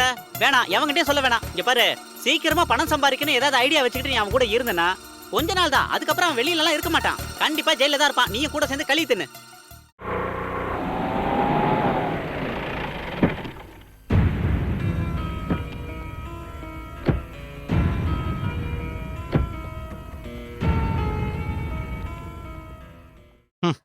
நீங்க மகாபாரதமும் ராமாயணமும் படிக்கிறதுனால எந்த பிரயோஜனமும் இல்ல. திருந்தணும்னு மத்தவங்களுக்கும் தோணணும். நீ இன்னைக்கு ஆபீஸ்க்கு போலியா? எப்படிம்மா போறது? இது வரைக்கும் நான் கடவுள்கிட்ட மட்டும்தான் தலை குனிஞ்சு நின்னு இருக்கேன். இப்போ வட்டிக்கார முன்னாடி கூட தலை குனிஞ்சு நிக்கிறேன். இப்ப என்ன நடந்துருச்சு கொஞ்சம் புரியும்படியா சொல்லு. அந்த வின்சென்ட் நேத்து ஆபீஸ்க்கு வந்தான். வட்டிக்காரங்கிட்ட பணம் வாங்கிட்டு பணத்தை திருப்பி கொடுக்கலனா கூட பரவாயில்ல, அவங்க கிட்ட மரியாதையா பேசவாவது தெரிஞ்சுக்கணும். அதை விட்டுட்டு பணம் கொடுத்தவன மிரட்டிட்டு வந்தா என்ன அர்த்தம்? ஆமா, நிச்சயமா இவன் இந்த ஜென்மத்துல திருந்த போறதில்ல. கல்யாணத்துக்கு அப்புறமாவது கொஞ்சம் மாறுவான்னு நினைச்சேன். இப்போ புதுசா ஒரு வேலையை ஆரம்பிச்சிருக்காரு. சினிமாவுக்கு கதை எழுதுறாராம். இவன் யாரு? பட்டுக்கோட்டை பிரபாகர். கொஞ்சம் நிறுத்துறீங்களா? கதை எழுதுறதுக்கு ஐஏஎஸ் டாக்டரேட்லாம் படிக்க வேண்டாம். கொஞ்சம் அறிவு மட்டும் இருந்தா போதும். அது சரி, உள்ளதான் இருந்தியா? தெரிஞ்ச வேலையை ஒழுங்கா செய்ய தெரியல. இப்ப கதை எழுதுறேன்னு கதை விட்டுக்கிட்டு சுத்துற. டேய், இன்னைக்கு வரைக்கும் உருப்படியா ஒரு புக்காவது படிச்சிருக்கியா? டால்ஸ்டாய், சார்ல்ஸ் டிக்கன்ஸ் இவங்க எல்லாம் யாருனாவது உனக்கு தெரியுமா? தமிழ்ல கதை எழுதுறதுக்கு இங்கிலீஷ் புக்கெல்லாம் படிக்க வேண்டிய அவசியமே இல்ல. வாழ்க்கை அனுபவங்களே போதும். அது எனக்கு கொஞ்சம் அதிகமாவே இருக்கு. காலங்காத்தால எதுக்கு தேவையில்லாம பேசிட்டு இருக்கீங்க? வாங்கின படத்தை எப்படி திருப்பி கொடுக்கலாங்கிறத பத்தி மட்டும் யோசி. நான் கடைசியா ஒண்ணு சொல்றேன். நீ வாங்கின படத்தை திருப்பி கேட்டு ஏன் ஆபீஸ் பக்கம் இனிமே எவனும் வரக்கூடாது. அந்த ஆளுக்கும் உனக்கும் ஒரு நினைப்பு இருக்கு. அரசாங்க அதிகாரி தானே, லஞ்சம் வாங்கி நிறைய பணம் வச்சிருக்கானே, கொஞ்சம் கொடுக்க வேண்டியதானேன்னு. டேய், நல்லா விசாரிச்சு பாரு. எவன்கிட்டயும் கை நீட்டி 5 ரூபா கூட லஞ்சம் வாங்காம கிடைக்கிற சம்பளத்துல மானத்தோட குடும்பம் நடத்துறவன் தான் உன் அண்ணன். டேய், பிராக்டிக்கலா நான் ஒரு விஷயம் சொல்றேன். இந்த மாதிரி அந்த ஆளுக்கு வட்டியை கொடுக்காம நீ வாடகைக்கு விட்டுருக்கியா அந்த வீடு, அதை வித்துட்டு அந்த ஆள் கடன் அடைக்க பாரு. நான் ஒரு வீட்டை கட்டி மாசம் 10,000 ரூபாய் வாடகை வாங்குறதா உங்களுக்கு பெரிய பிரச்சனையா இருக்கு. ஆமாண்டா, நீ இப்படித்தானே பேசுவ. நீ ஒரு புது வீடு கட்டுறதுக்காக இந்த வீட்டோட பாகம் வேணும்னு என்கிட்ட கேட்டப்போ கொஞ்சம் கூட தயங்காம நான் உனக்கு பணத்தை கொடுக்கல. அதுக்கப்புறம் அந்த வீட்டை வாடகைக்கு விட்டுட்டு இங்கேயே நிரந்தரமா தங்கிட்ட. நீ புத்திசாலி தான், நான் தான் முட்டாள். அப்படி இருந்தும் என்னையே குறை சொல்ற. பரவாயில்லடா. ஓகே, இத மனசுல வச்சுதான் இவ்வளவு நாள் என்கிட்ட பேசிட்டு இருந்தீங்களா? வேண்டாம், எனக்கு யாரோட ஓசும் தேவையில்லை. நான் இங்க இருந்து போயிடுறேன். இங்க பாருங்க, அவர் அந்த மாதிரிலாம் நினைச்சு சொல்லல. தேவையில்லாம நீங்க இந்த மாதிரிலாம் அர்த்தத்தை கண்டுபிடிக்காதீங்க. வேண்டாம், நான் ஒன்னும் குழந்தை இல்ல. யாரு எதுக்காக பேசுறாங்கன்னு எனக்கு நல்லாவே புரியும். நான் சொல்ல ஏய், நீ எப்ப வந்தாலும் ஏதாவது ஒண்ணு சொல்லி அவனை வேதனைப்படுத்திட்டு தான் போவேன். அவன் பண்ண தப்பதானமா சொன்னேன். நீங்க எப்பவும் அவனுக்கு தான் சப்போர்ட். எனக்கு நீங்க 2 பேரும் எப்பவும் ஒரே மாதிரி தான். அவன் ஜாதகத்துல இப்ப ஒரு பெரிய கண்டா இருக்கு, அதனாலதான் இப்படி பேசிட்டு இருக்கான். நீ இதுக்கெல்லாம் கவலைப்படாத. அவரோட சுபாவமே அப்படிதான். தம்பின்ற உரிமையில தான் இப்படி எல்லாம் பேசிட்டு இருக்காரு. கொஞ்ச நேரம் ஆனதும் தனியா உட்காந்து வருத்தப்பட்டு இருப்பாரு. கல்யாணம் ஆகி வந்த நாள்ல இருந்து நான் இதெல்லாம் பார்த்துட்டு தான் இருக்கேன். ராஜி, போலாம். நான் வரேம்மா. வரேம்மா.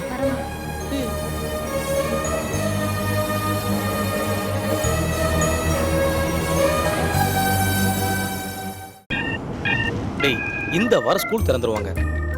இவ்வளவு நாளா இந்த ஊருக்குள்ள அதிகமான பாஸ்போர்ட் சைஸ் போட்டோஸ் ஆர்டர் கிடைச்சது பத்மாஸுக்கு தான். இந்த முறை ஸ்கூல் காலேஜ் எல்லாத்துலயும் ஏறி இறங்கி எல்லா ஆர்டரையும் நாம தான் வாங்கணும். நீ கவலைப்படாத மச்சி, ஸ்கூல் காலேஜ் எல்லாம் திறக்கட்டும். நான் ஃபுல் டைம் அது முன்னாடி தான் நிப்பேன். மேக்ஸிமம் டிஸ்கவுண்ட் கொடுத்து ஒர்க்கை பிடிச்சி அந்த 10 மாசம் மூடி ஆகணும்.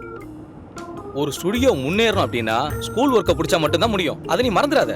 இனிமே பொம்பளை பிள்ளைங்க போட்டோவெல்லாம் மாஸ் பண்ற வேலையை வச்சுக்காத. அந்த மாதிரி ஏதாவது செஞ்சு மறுபடியும் அந்த இன்ஸ்பெக்டர்ட்ட மாட்டின. ஐயோ, நான் அன்னையோட அந்த வேலையில நிப்பாட்டிட்டப்பா.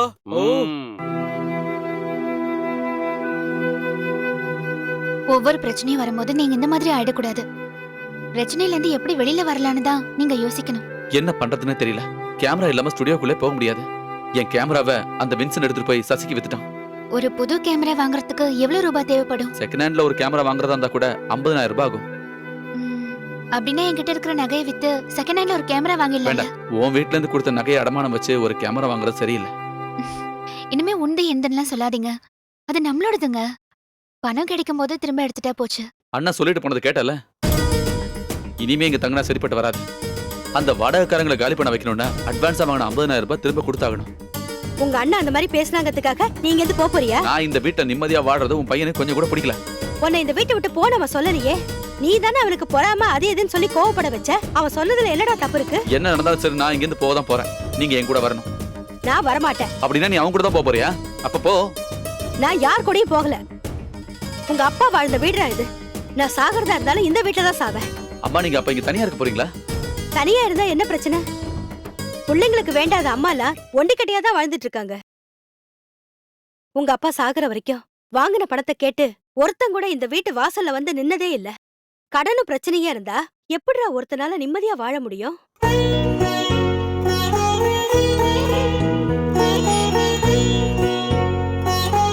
உன் அண்ணன் சொல்ற மாதிரி அந்த வீடை வித்தாவது உன் கடனை கொடுத்து முடிச்சிரு. நல்ல காலம் வரும்போது வீடெல்லாம் தானா தேடி வரும். அத்தை சொல்றதாங்க சரி. ஒரு வீடு வேணும்னா திரும்ப கட்டலாமே. அத கண்டிப்பா கடவுள் நடத்துவாருங்க.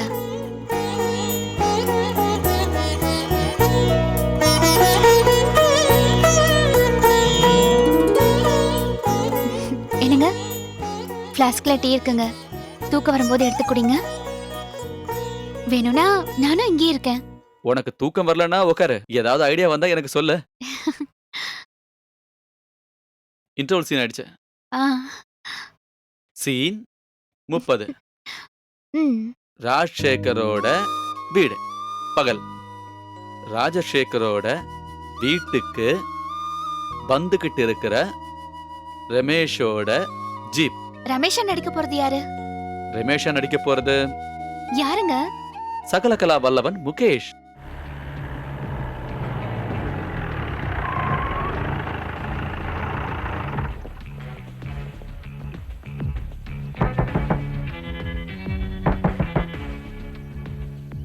என்னையா உள்ள இருந்து எந்த சத்தமும் காணோம்? உள்ளதான் சார் இருப்பான். திருட்டு பசங்களாச்சே. யோ ராஜசேகர், நான் ஃபுட் இன்ஸ்பெக்டர் ரமேஷ் வந்திருக்கேன். கதவை திறக்கறியா இல்ல உடைக்கட்டுமா? சீன் சரியா வரல. டயலாக் இன்னும் கொஞ்சம் ஷார்ப்பா இருக்கணும்.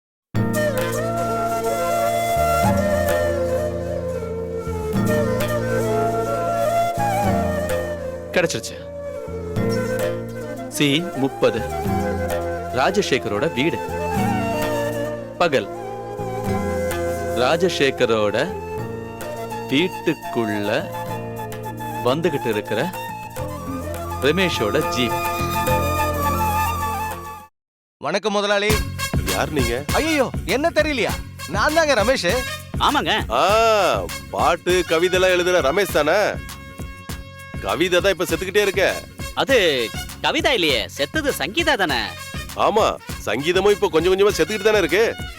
விஸ்வநாதனும் ராமமூர்த்தியும் போட்ட சங்கீதம் இப்ப எங்க இருக்கு? எல்லாம் போச்சுல. முதலாளி, நீங்க மொத்தமா குழம்பி போயிருக்கீங்க. உங்களுக்கு எங்களை பத்தி சரியா தெரியலன்னு நினைக்கிறேன். நான் கவிஞர் ரமேஷ் இல்ல, சாதாரண ரமேஷ். இவங்க அப்பா பணக்காரரா இருந்தோம், இவனோட பேரு பிச்சை. ஆமா. பிச்சையா? பேரை கேட்டா எல்லாருக்கும் கொஞ்சம் கேவலமா தான் தோணும். இது சாதாரண பேர்ல, கடவுளோட பேரு.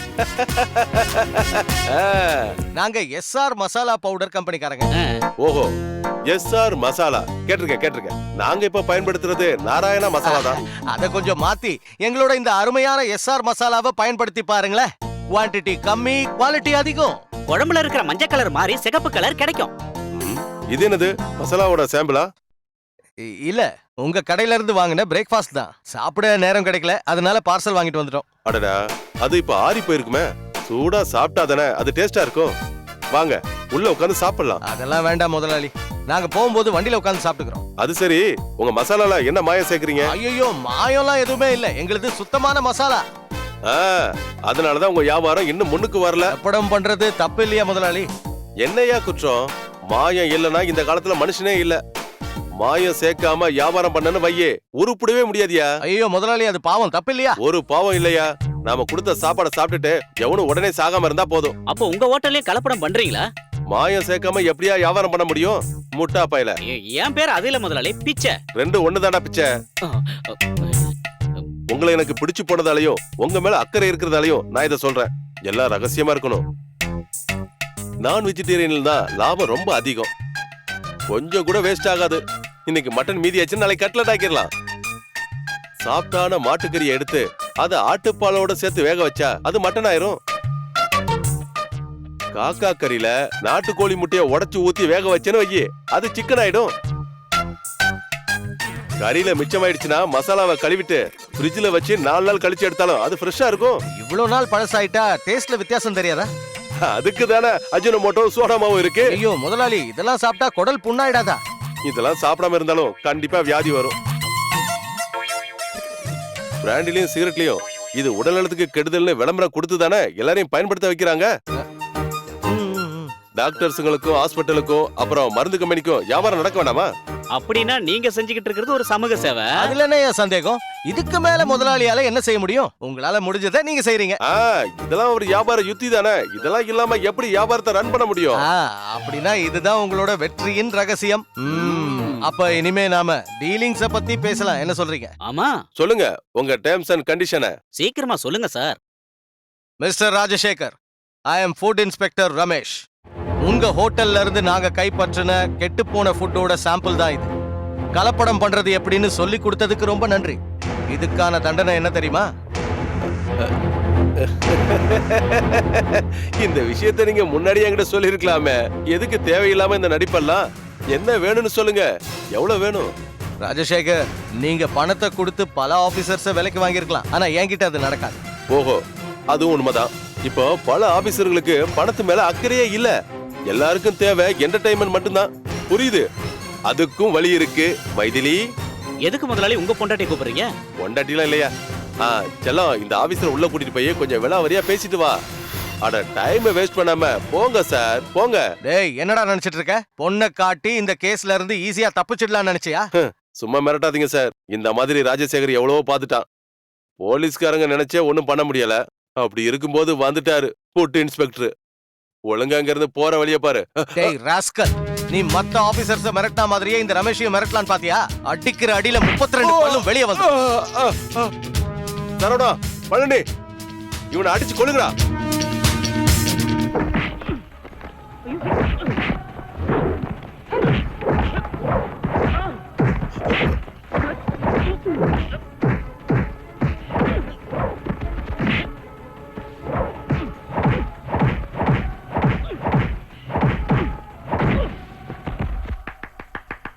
உனக்கு இந்த சீன் பிடிக்கலையா?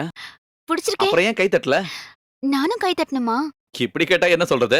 என் பொண்டாட்டி கை தட்டினா அது எனக்கு சந்தோஷமான விஷயம் தானே. இந்த ரோல கமலஹாசன் பண்ணிருந்தா ரொம்ப நல்லா இருந்திருக்கும். நான் ஒரு சின்ன எழுத்தாளமா. இப்ப சூப்பர் ஸ்டார்ஸோட டேட்லாம் எனக்கு கிடைக்காது. கடவுள் புண்ணியத்துல இந்த படம் ஹிட் ஆச்சுன்னு வையே, அதுக்கப்புறம் சூப்பர் ஸ்டார்ஸ் வச்சு படம் பண்ணலாம். இங்கதான் இன்டர்வல் வர போகுதா? இதுதானே இன்ட்ரோலுக்கு ஏத்த இடம். அதனால இங்கேயே இன்ட்ரோல் வச்சிடலாம்.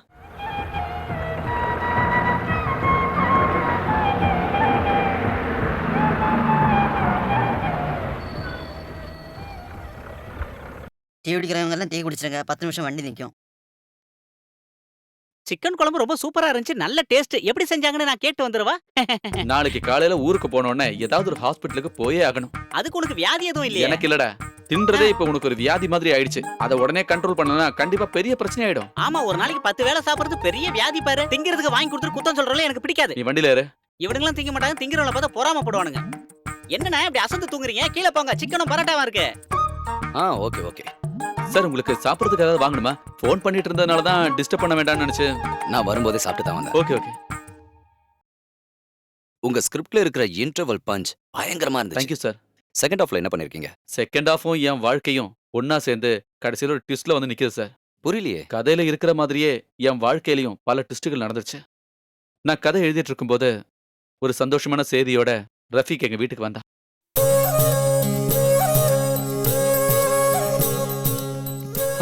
என்ன ரஃபீக் திடீர்னு வந்திருக்க? முதல்ல என்னோட வாழ்த்துக்களை சொல்லிக்கிறேன். என்னோட வாழ்த்துக்கள் பூச்செண்ட இந்த கைக்குலுக்கல் வழி உனக்கு கொடுக்கறேன்.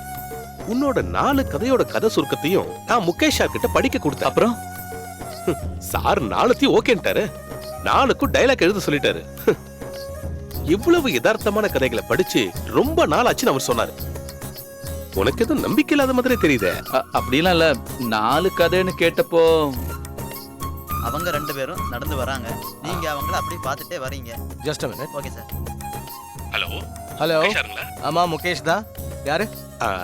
நான் ரஃபிக் தான் பேசுறேன் சார். என் ஃப்ரெண்டோட விஷயம் சொல்லியிருந்தேன்ல, எழுத்தாளர். ஆமா சதீஷ் தானே? நீங்க உண்மையிலேயே பெரிய ஆள் தான் சார். அந்த பேரை கூட மறக்கலையே. பக்கத்துல தான் இருக்காரு. இதோ கொடுக்குறேன். இந்த சார் தான் பேசுறேன். பேசு. Hello Mukesh sir. சதீஷ், கதையெல்லாம் எனக்கு ரொம்ப பிடிச்சு போச்சு. எல்லாமே வித்தியாசமா இருக்கு. Thank you sir. எவ்வளவு சீக்கிரம் முடியுமோ அவ்வளவு சீக்கிரம் வசனங்களையும் எழுதிருங்க. ப்ராஜெக்ட் எல்லாத்தையும் நானும் ரஃபிக்கும் சேர்ந்து பிளான் பண்ணிக்கிறோம். இதுக்கு உங்ககிட்ட எப்படி நன்றி சொல்றதுன்னு எனக்கு தெரியல சார். எதுக்கு? வித்தியாசமான கதைகளை வரவேற்றாதான் சினிமா நல்லா இருக்கும். இந்த காலத்துல வித்தியாசமான கதை இருந்தாதான் ஜனங்க படம் பாக்குறாங்க. எனக்கு நேரா வந்து உங்களை பார்த்தா நல்லா இருக்கும்னு தோணுது. ஒரு அப்பாயின்மெண்ட் கொடுத்தீங்கன்னா? அதுக்கு என்ன, எப்ப வேணாலும் வாங்க. போனை கொஞ்சம் ரஃபி கிட்ட கொடுங்க. கொடுக்குறேன் சார். சொல்லுங்க சார். நீ சதீஷை கூட்டிட்டு ஒரு நாள் இங்க வா, விளவரியா பேசிடுவோம். ஓகே சார், நான் நேர்ல வந்து பாக்குறேன். Okay okay. ட்ரீட் வைக்கணும். என்ன வேணும்? இந்த சூரிய இருக்கானே, அது சினிமால பாக்குற மாதிரி கருப்பெல்லாம் கிடையாது. என்ன மாதிரி வெள்ளையா தான் இருப்பான். வெள்ளையா இருக்கிறோம் அப்புறம் எப்படியா கருப்பா தெரியுமா? வெள்ளையா தெரிஞ்சா ஹீரோ உங்களுக்கு பிரச்சனையாச்சே. சதீஷ், உன் சினிமால எனக்கு ஏதாவது வேஷம் கிடைக்குமா? உனக்கு அந்த அளவுக்கு ஆசை இருந்தா கண்டிப்பா செஞ்சிடலாம். என்ன உங்களுக்கு சான்ஸ் கிடைக்கிறது கொஞ்சம் கஷ்டம் தான். தம்பி ராமையாவும் பிரகாஷ் ராஜும் இருக்கிறதுனால உங்களுக்கு கொஞ்சம் பிரச்சனை தான். நீ எனக்கு கண்டிப்பா சான்ஸ் தரேன்னு சொல்லிருக்கல, அதை மறந்துடாத என்ன? டேய், உன் கதையில இவனுக்கு ஏத்த மாதிரி ஆதிவாசி கேரக்டர் இருக்கா? இங்க பாரு, என் கதை முதல்ல சினிமாவா ஆகட்டும். சரிப்பா. எனக்கு நடிக்கலாம் வேண்டாம், நான் சும்மா விளையாட்டுக்கு தான் கேட்டேன். இங்க பாரு, சினிமாக்கு போறதெல்லாம் ஓகே, ஆனா இந்த ஸ்டுடியோ கவனிக்கலன்னு வையே, ஒரு ஈ காக்கா கூட இந்த ஸ்டுடியோக்குள்ள வராது. ரஃபிக், என்ன சொல்லாம கொள்ளாம திடீர்னு வந்து நிக்கிறேன்? ஒரு முக்கியமான மேட்ரு, அதனால தான் வந்தேன். ஒரு நிமிஷம் வாயேன். ஒரு நிமிஷம். என்னவா இருக்கும்? ஸ்கிரிப்ட் எல்லாம் முடிஞ்சிச்சா இல்லையா? இனி ஒரு 2-3 சீன் மட்டும் தான் பாக்கி இருக்கு. அப்போ ஒரு சந்தோஷமான செய்தி இருக்கு. ஒரு ஸ்ட்ராங் ப்ரொடியூசர் என் கையில வந்து மாட்டிருக்காரு. டைரக்டர் ஷாம் தான். திடீர்னு வந்த ப்ராஜெக்ட். படத்தோட பூஜையை 5ஆம் தேதி அன்னைக்கு வச்சிருக்கோம். உனக்கு சுக்கர அடிச்சிட்டான்னு நினைக்கிறேன். அப்புறம் உன் சம்பளம் வரைக்கும் நான் பிக்ஸ் பண்ணியாச்சு. எவ்வளவுன்னு தெரியுமா? 4 lakhs, 4 லட்சம் ரூபாய். இந்த பாரு, ஒண்ணு மறந்துடாத, இதை யார்கிட்டயும் சொல்ல வேண்டாம். இந்த ஃபீல்ட்ல பின்னாடி இந்த குத்துறவங்க தான் அதிகம். ஹைதராபாத் பிலிம் சிட்டில தான் பூஜை. சூப்பர் ஸ்டார்ல இருந்து தமிழ் இண்டஸ்ட்ரி ஃபுல்லா அங்க தான் இருக்க போகுது. ரொம்ப தேங்க்ஸ்ரா. இதுக்கு எப்படி நான் உங்ககிட்ட நன்றி சொல்றதுன்னு எனக்கு தெரியலடா. நமக்குள்ள இந்த மாதிரி தேவையில்லான வார்த்தைகளை சொல்ல வேண்டிய அவசியமே இல்ல. ஆனா ஒரு சின்ன பிரச்சனை இருக்கே. என்னடா? நம்ம ப்ரொடியூசருக்கு திடீர்னு டெல்லி வரைக்கும் போக வேண்டிய அவசரம். ஏதோ மினிஸ்டர் பாக்குறதுக்கு தான். 7ஆம் தேதி தான் திரும்பி வருவாரு. ஒரு 3-4 லட்சம் ரூபாய் என் கையில கொடுத்துட்டு போனாரு. அவரு இங்கதான் இருக்க போறாருன்னு நினைச்சு ஒரு 2-3 பேருக்கு அட்வான்ஸ் கொடுத்துட்டேன். இப்ப என்னடானா ஒரு சின்ன அமௌண்ட்டுக்கு ஷார்டேஜ் ஆயிடுச்சு. நான் இந்த விஷயத்தை அவர்கிட்ட சொல்லும் போது எப்படியாவது அட்ஜஸ்ட் பண்ணிக்கோன்னு சொல்லிட்டாரு ப்ரொடியூசர். நான் எங்க இருந்து நான் கொடுக்கறது? எவ்வளவு ரூபாய் தேவைப்படும்? ஒரு 4 லட்சம் ரூபாய் அது தேவைப்படும். கார்த்திக்கும் சின்மையும் பாடணும்னா ஸ்பாட்ல பேமெண்ட் கொடுக்கணும். இப்ப என்ன பண்றதுன்னு எனக்கு புரியலடா. 2 நாளைக்கு அட்ஜஸ்ட் பண்ற மாதிரி ஏதாவது வழி இருக்கா? இவ்வளவு பெரிய அமௌண்ட்டை நான் யார்கிட்ட போய் கேக்குறது? அதுவும் கரெக்ட் தான். பூஜையை மாத்தி வைக்கணும்னு சொன்னா அது அபசகனம் ஆயிடும். அதுவும் இல்லாம நீ முதல்ல கதை வசனம் பண்ற படம். பூஜை நடக்காம போயிடுச்சுன்னா நீ ராசி இல்லாதவனு இந்த இண்டஸ்ட்ரி பூரா பரவிடும். நீ கவலைப்படாத, கொஞ்சம் ட்ரை பண்ணி பாரு. நானும் பாக்குறேன். இது நடக்கலன்னா நம்ம தழி எடுத்து சரியில்லைன்னு நினைச்சுக்க வேண்டியதான். அப்புறம் கூப்பிடுறேன். ஹலோ, சார், நான் அப்புறம் கூப்பிடுறேன் சார். டெல்லியில இருந்து ப்ரொடியூசர், நம்ம அப்புறம் பார்க்கலாம்.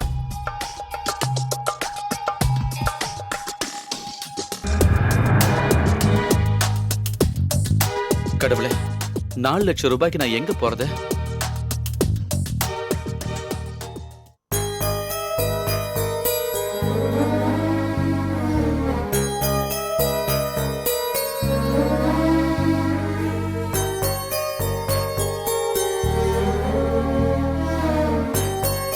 என்னங்க என்ன யோசிச்சுட்டு இருக்கீங்க? இல்ல, ஒண்ணும் இல்ல. எனக்கு தெரியும், அந்த வின்சென்ட்டோட கடனை கொடுக்கிற வரைக்கும் உங்களுக்கு நிம்மதியே இருக்காது. அதானே? ஆமா, அதான் அதான். நான் ஒன்னு சொன்னா நீங்க கோபப்பட மாட்டீங்கல்ல? என்ன? ஒரு வீடு கட்டுறதுங்கிறது நம்ம நினைக்கிற மாதிரி சாதாரண விஷயம் இல்ல. விக்கிறது ரொம்ப ஈஸி தான். நீங்க ரொம்ப ஆசைப்பட்டு கட்டின வீடு, அதை விற்க வேண்டாங்க. இப்போ தங்கத்துக்கு நல்ல விலைங்க. என் நகை எல்லாத்தையும் வித்து அந்த வின்சென்ட்டோட வட்டி கடனை அடைச்சிடலாம்ல. பாக்கி பணத்துல ஒரு புது கேமராவும் வாங்கிடலாம். இந்த நகையை வித்து அந்த பணத்தை ரஃபிக் கிட்ட கொடுத்தா அந்த ப்ராஜெக்ட் கிடைக்கும். என்ன யோசிக்கிறீங்க? ஒண்ணும் இல்ல.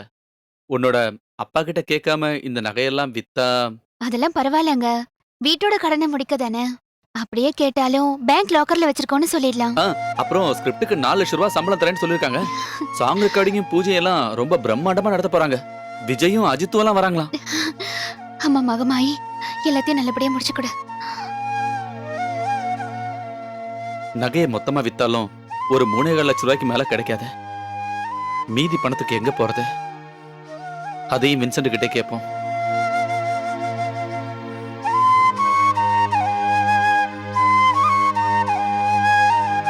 கடவுள் புண்ணியத்துல இந்த ப்ராஜெக்ட் ஜெயிச்சா எனக்கு கண்டிப்பா நிறைய ப்ராஜெக்ட்டுங்க வரும்.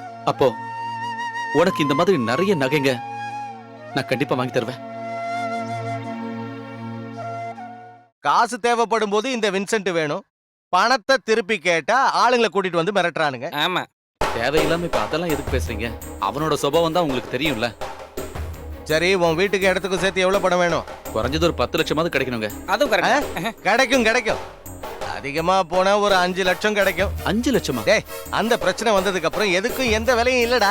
அந்த பிரச்சனையா? அந்த அமெரிக்காக்காரனோட ஒரு பிரச்சனை வந்ததே, என்னடா அது? பொருளாதார நெருக்கடி. அந்த நெருக்கடி தான். அந்த நெருக்கடியால நம்ம நாட்டுக்கு எந்த பாதிப்பும் இல்ல. யார் சொன்னது? புதுசா கல்யாணம் ஆன புருஷன் பொண்டாட்டி வரைக்கும் அந்த பிரச்சனையால பாதிக்கப்பட்டிருக்காங்க. இந்த பிரச்சனை வந்ததுல இருந்து எங்க முதலாளி அம்மா எந்திரிக்கிறதே காலையில 10 மணிக்கு தான். அது தெரியுமா உனக்கு?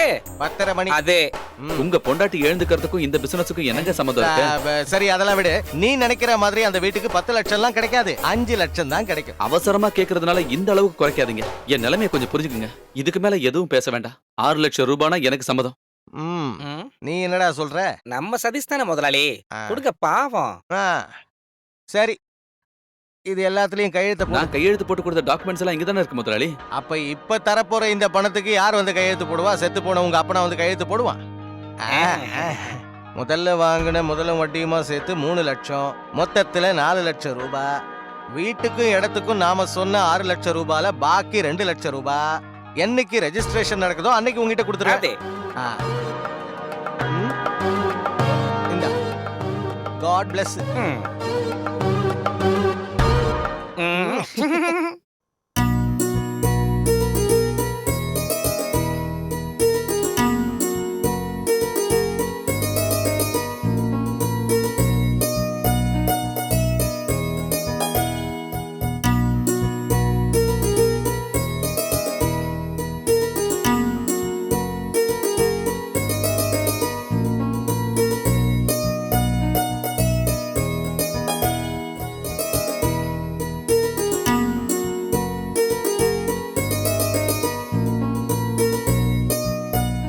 ஹலோ ரஃபீக்.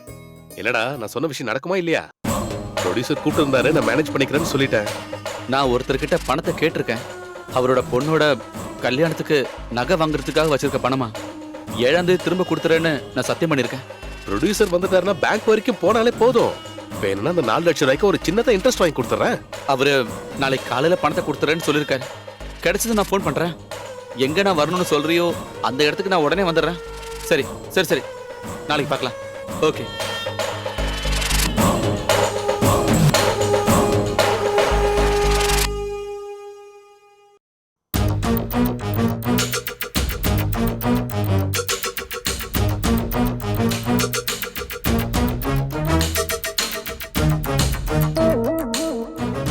இந்த ஸ்விம்மிங் பூல் எங்க இருக்கு? அதுவும் அங்க இருக்கு சார். தேங்க்ஸ்.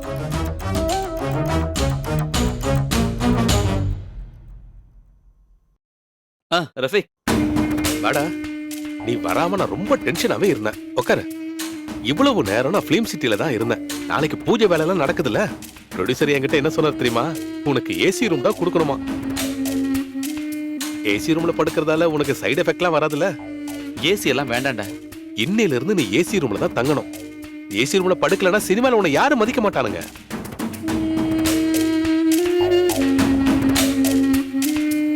இந்த 4 லட்சம் ரூபாய் இருக்கு, என்ன பாத்துரு. அதெல்லாம் வேணாண்டா. ப்ரொடியூசர் வந்த உடனே இந்த பணத்தை வாங்கி கொடுத்துறா. அத பத்தி நீ பயப்பட வேண்டாம். இந்த பணத்தை நான் வாங்கி கொடுத்துறேன். ரூமுக்கு போய் குளிச்சிட்டு ஃபுட் ஆர்டர் பண்ணி சாப்பிடு. நம்ம ஒண்ணா சாப்பிடலாம். டேய், எனக்காகலாம் காத்துக்கிட்டு இருக்க வேண்டாம். நான் உடனே ஃபிலிம் சிட்டி போய் ஆகணும். நாளைக்கு பாப்போம்.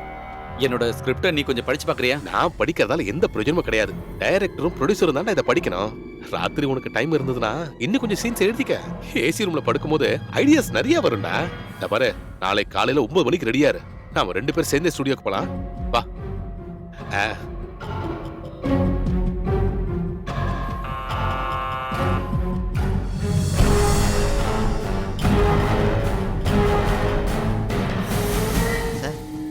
ரஃபீக் எழுந்திருச்சுட்டாரா? அவர் நேத்தே ரூம் வெக்கேட் பண்ணி போயிட்டாரு சார்.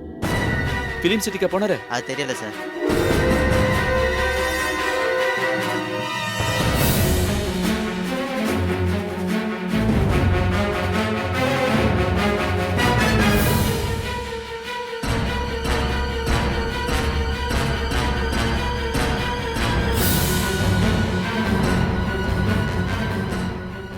விஐபிஸுங்கெல்லாம் வரதுனால ரொம்ப பிஸியா இருப்பான்.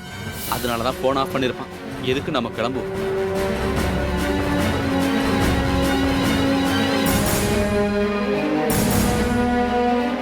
எக்ஸ்கியூஸ் மீ சார், இங்க ஒரு புது படத்தோட பூஜை நடக்குன்னு சொன்னாங்க. எங்கன்னு தெரியுமா? பூஜையா? டைரக்டர் ஷாமோட புது படம். பூஜைக்கு யாரும் புக் பண்ணலையே. நீங்க இடம் மாதிரி வந்துட்டீங்கன்னு நினைக்கிறேன். பக்கத்துல ஒரு ஸ்டுடியோ இருக்கு, அங்க கேட்டு பாருங்க.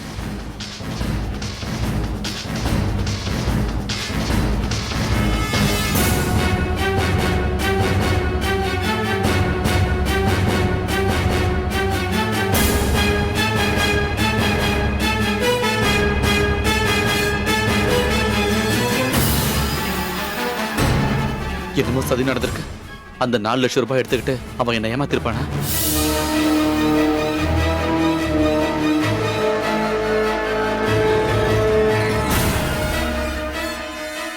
மே I come in? Yes come in. Sir bill 1315 ரூபாய். அப்ப ரஃபீக் இதுக்கு பணம்லாம் தரலையா? நீங்க பே பண்றதா அவர் சொன்னார் சார். அட கடவுளே, என் கையில வெறும் 1200 ரூபாய் மட்டும்தான் இருக்கு. ஊருக்கு திரும்ப போகணும்னா ஒரு 200 ரூபாய் தேவைப்படும். இங்க பாரு, ஒரு 215 ரூபாய் கம்மியா இருக்கு. ஒரு 2 நாளைக்குள்ள நானே இங்க கொண்டு தந்துடுறேன்னு சொல்லு. அது மேனேஜர் ஒத்துப்பாரான்னு தெரியல சார். அப்படின்னா அதுக்கு பதிலா என்னோட மோதிரம் இருக்கு, அதை கொடுத்துறேன், போதுமான்னு கேளு. ஆ சரிங்க சார்.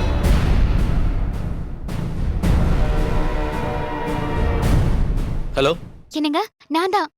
பூஜைலாம் எப்படி இருந்தது? அஜித்தும் விஜய் எல்லாம் வந்திருந்தாங்களா? அவங்க எல்லாரும் வந்திருந்தாங்க. நீங்க எல்லார்கிட்டயும் பேசுனீங்களா? எல்லார்கிட்டையும் பேசினேன். கடவுளே, நானும் வந்திருக்கலாம்ல. நீ வராம இருந்ததுதான் நல்லது. இங்க பயங்கர கூட்டமா இருந்துச்சு. என்னாச்சு? நீங்க ஏதோ சந்தோஷம் இல்லாத மாதிரி, உங்க குரல் ஏதோ மாறின மாதிரி இருக்கு. அப்படிலாம் ஒண்ணும் இல்ல. ஒருவேளை போனோட தான் இருக்கும். அப்படின்னா நான் ஒரு சந்தோஷமான விஷயம் சொல்லட்டுமா? என்ன? நம்ம சந்தேகம் கிளியர் ஆயிடுச்சு. நீங்க அப்பாவாக போறீங்க.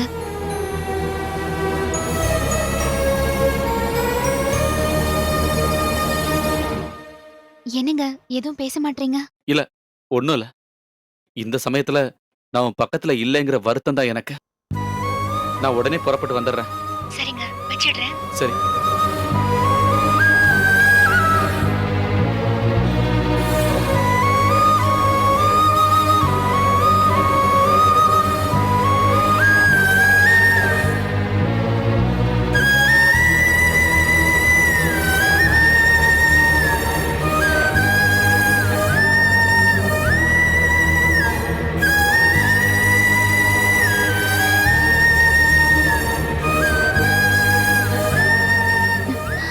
என்னங்க இவ்ளோ லேட்டா வரீங்க?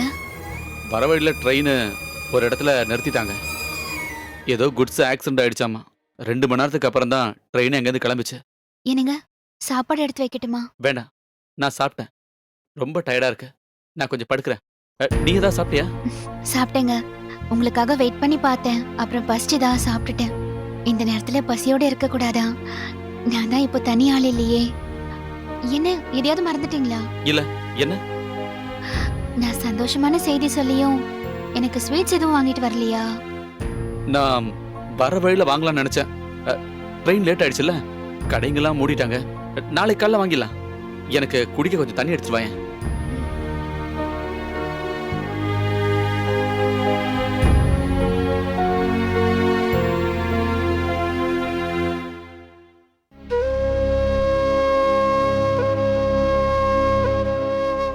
அதுவும் இல்லாம நீ முதல்ல கதை வசனம் பண்ற படம்.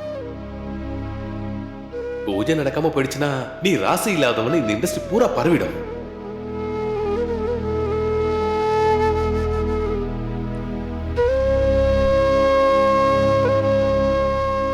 என்னங்க தண்ணி.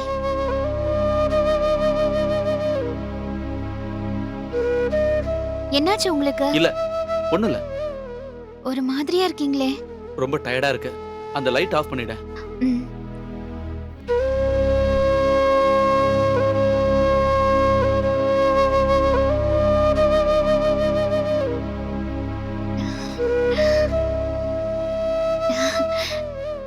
என்னங்க ம்.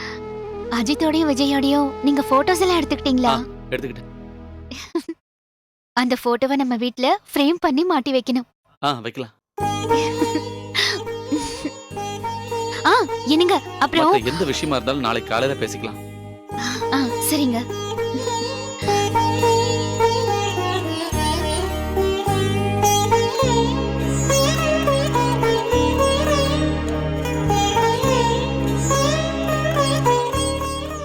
நகையை விக்கிறதுக்கு முன்னாடி என்கிட்ட ஒரு வார்த்தை கேட்டிருக்கலாம்ல. தேவையில்லாத எல்லா வேலையும் பண்ணிட்டு கடைசியா தான் இங்க வருவ. ரஃபிக்கு எனக்கு ரொம்ப வருஷமா பழக்கண்டா. அவன் தானே கேமராமேனையும் டைரக்டர் எல்லாம் எனக்கு இன்ட்ரோடியூஸ் பண்ணி கொடுத்தான். முதல்ல ஒரு சான்ஸ் கிடைச்சு அது கை நழுவி போயிடக்கூடாதுன்னு நினைச்சேன். அவன் இப்படி ஏமாத்துவான்னு எனக்கு தெரியுமா? பூஜை போட கூட காசு இல்லாத ப்ரொடியூசர் தான் லட்சக்கணக்கில் பணத்தை போட்டு படம் எடுக்க போறாரா? அவனை விடவே கூடாது. போலீஸ்ல கம்ப்ளைண்ட் கொடுத்து பிடிக்கிறோம். அது வேண்டாம். போலீஸ்ல கம்ப்ளைண்ட் பண்ணா அம்மா ஸ்ரீஜா எல்லாருக்குமே தெரிஞ்சிடும். சரி, நீ எதுக்கும் கவலைப்படாத. கோயம்புத்தூர்ல இருக்கிற வீட்டுக்கு போய் நம்ம விசாரிச்சு பார்ப்போம். அவன் எங்க இருக்கான்னு அவங்க வீட்டுல இருக்கிறவங்களுக்கு தெரிய வாய்ப்பு இருக்குல்ல. அம்மா, சதீஷ் வீட்ல இல்ல? இருக்காப்பா. சதீஷே, நீ உட்காருப்பா, நான் டீ எடுத்துட்டு வரேன். இல்ல வேண்டாமா. 2 நாளைக்கு முன்னாடி ஜுவல்லரி ஷாப்புக்கு போய் நகையை வித்தியா? ஏன் பேசாம இருக்க? கேக்குறேன்ல. அது வின்சனோட பணத்தை கொடுத்து டாக்குமெண்ட் திரும்ப வாங்குறதுக்காக தான். டாக்குமெண்ட்டை திரும்ப வாங்கினியா? அதுக்கு மேல அவர்கிட்ட 1 லட்சம் ரூபாய் வாங்கிக்கிட்டு வீட்டை விற்கிறேன்னு கையெழுத்து போட்டு கொடுத்துருக்கேன். அந்த 4.5 லட்சம் ரூபாவை என்ன பண்ண? என் ஃப்ரெண்டோட ஒரு அவசர தேவைக்காக நான் அவன்கிட்ட கொடுத்துட்டேன். டேய், நீ சொல்றதெல்லாம் பொய்ன்னு உன் முகத்தை பார்த்தாலே நல்லா தெரியுது. நீ என்ன செஞ்சாலும் எனக்கு தெரிஞ்சிடும். அதுக்கு காரணம் நீ டெபுட்டி தாசில்தார் சுகுமாரோட தம்பி. இந்த ஊர்ல எது நடந்தாலும் எனக்கு தெரியாம இருக்காது. இந்த விஷயம் எல்லாம் உனக்கும் தெரியுமா? வீட்டோட கடனை முடிச்சு டாக்குமெண்ட் திரும்ப வாங்குறதுக்கு தான் நகையை கொடுத்தேன். அந்த பணத்தை ஃப்ரெண்டுக்கு கொடுத்து அவனுக்கு ஹெல்ப் பண்ணிருக்காரு. பெரிய வள்ளலாச்சே. டேய், கட்டின பொண்டாட்டிக்கிட்டையாவது எப்பவும் உண்மையை சொல்ல கத்துக்க. என் பொண்டாட்டியோட நகையை விற்கவோ அடமானம் வைக்கவோ என்ன வேணாலும் செய்வேன். அதுக்கு யாருக்கிட்டே நான் சம்மதம் கேட்க வேண்டிய அவசியம் இல்லை. டேய், பாத்தீங்கல்ல, அவன் சொல்லிட்டு போறதை கேட்டீங்கல்ல. இவன் இப்பதான் வாழ்க்கைய ஆரம்பிச்சிருக்கான். இவன் இப்படியே போனான்னு வைங்க, கடைசியில தலை சாய்க்கிறதுக்கு ஒரு இடம் கூட இல்லாம ரோட்ல சுத்திக்கிட்டு இருப்பான். அது நடக்க கூடாதுன்னு தான் சொல்றேன். அவனுக்கு விருப்பம் இல்லைன்னா அவனோட எந்த பிரச்சனையிலும் நான் தலையிட மாட்டேன்.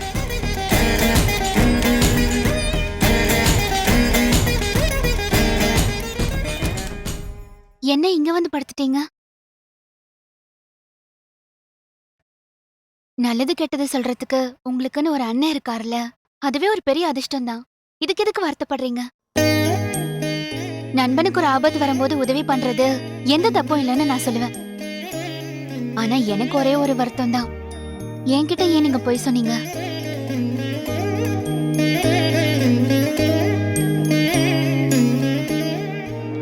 நீங்க எடுக்கிற எந்த முடிவுலயாவது உங்களுக்கு எதிரான ஏதாவது சொல்லியிருக்கேனா? நீங்க சொல்றத கேட்டுக்கதாங்க எனக்கு தெரியும், எதிர்க்க எனக்கு தெரியாது. நீங்க எதுக்கும் கவலைப்பட வேண்டிய அவசியமே இல்ல. ஃப்ரெண்டுக்கு கொடுத்த பணம் திரும்ப கிடைக்கும் போது வின்சென்ட் கிட்ட அந்த பணத்தை கொடுத்து டாக்குமெண்ட்டை திரும்ப வாங்கிடலாம். நான் சொன்னது எல்லாமே போய். உன் நகையை வித்து எனக்கு கிடைச்ச மொத்த பணத்தையும் கொடுத்தது அந்த ரஃபிக்கு தான். அவன் நம்மளை ஏமாத்திட்டான். என்னங்க? அவன் மொத்த பணத்தோட எஸ்கேப் ஆயிட்டான். அவன் சொன்னது எல்லாமே பொய்ன்னு தெரியாது. அவன் என்னை ஏமாத்துறான்னு தெரியாம அவன்கிட்ட போய் மாட்டிக்கிட்டான்.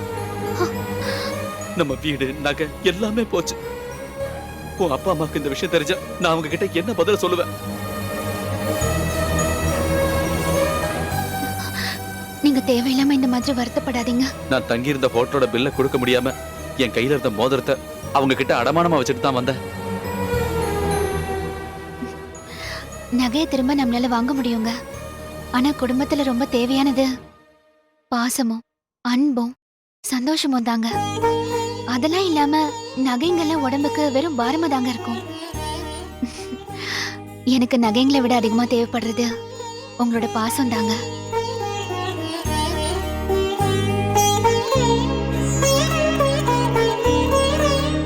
ரெண்டு மாசமா இங்க யாருக்குமே சம்பளம் தரவே இல்ல. கரண்ட் பில்லும் போன மாசம் கட்டவே இல்ல. அவனுங்க எப்போ வந்து கட் பண்ணுவானுங்கன்னு தெரியல. பில்லு கட்டாததுனால நேத்து டெலிபோனை கட் பண்ணிட்டாருங்க. இங்கதான் வேலையே இல்லையடா. நீ வேற எங்கேயாவது வேலைக்கு ட்ரை பண்ணலாம்ல. உன் வீட்டை பத்தியாவது கொஞ்சம் நினைச்சு பாடுறா. இல்லடா, நான் எங்கேயும் போக மாட்டேன். இவ்வளவு நாள் உன் கூடவே இருந்துட்டு இப்ப உனக்கு ஒரு கஷ்டம் வரும்போது உன்னை விட்டு போறதுனா இங்க பாருடா, நீ கண்டிப்பா சினிமால பெரிய ஆள வரும்னு எனக்கு நம்பிக்கை இருக்கு. ஏய், என்ன இது? பிரசவத்துக்காக வீட்டுக்கு போகும்போது யாராவது இந்த மாதிரி அழுவாங்களா? இனி எத்தனை மாசம் கழிச்சு இங்க வருவேன்னு நினைக்கும் போது எனக்கு அழுக வந்துருச்சுங்க. அதுக்கு உன் வீடு ஒன்றும் ரொம்ப தூரத்துல இல்லல்ல. 1 மணி நேரம் டிராவல் பண்ண நேரம் உன் வீட்டுக்கு வந்து நிக்க போறேன். நாங்க போனதுக்கு அப்புறம் தினமும் என்ன பார்க்க வருவீங்கல்ல? அதெல்லாம் நடக்காது. பொண்டாட்டியை விட்டு ஒரு நிமிஷம் கூட பிரிஞ்சிருக்க முடியாத புருஷன்னு உங்க வீட்டுல இருக்கவங்க எல்லாருமே என்ன தப்பா எடுத்துப்பாங்கல்ல. பாசமான புருஷங்க அந்த மாதிரி தான். உன் நகையெல்லாம் எங்க போச்சுன்னு உன் அப்பா அம்மா கேட்டாங்கன்னா என்ன சொல்வேன்? அதை நினைச்சு நீங்க டென்ஷன் ஆக வேண்டாம். நகையெல்லாம் பேங்க் லாக்கர்ல இருக்குன்னு நான் அவங்க கிட்ட சொல்லிடுறேன். அப்புறம் இன்னொரு விஷயம், நான் இல்லாத நேரத்துல அத்தை கிட்ட சண்டையெல்லாம் போட்டுறாதீங்க. அத்தை பாவங்க. டோன்ட் வரி மேடம், நான் எல்லாம் மேனேஜ் பண்ணிக்கிறேன்.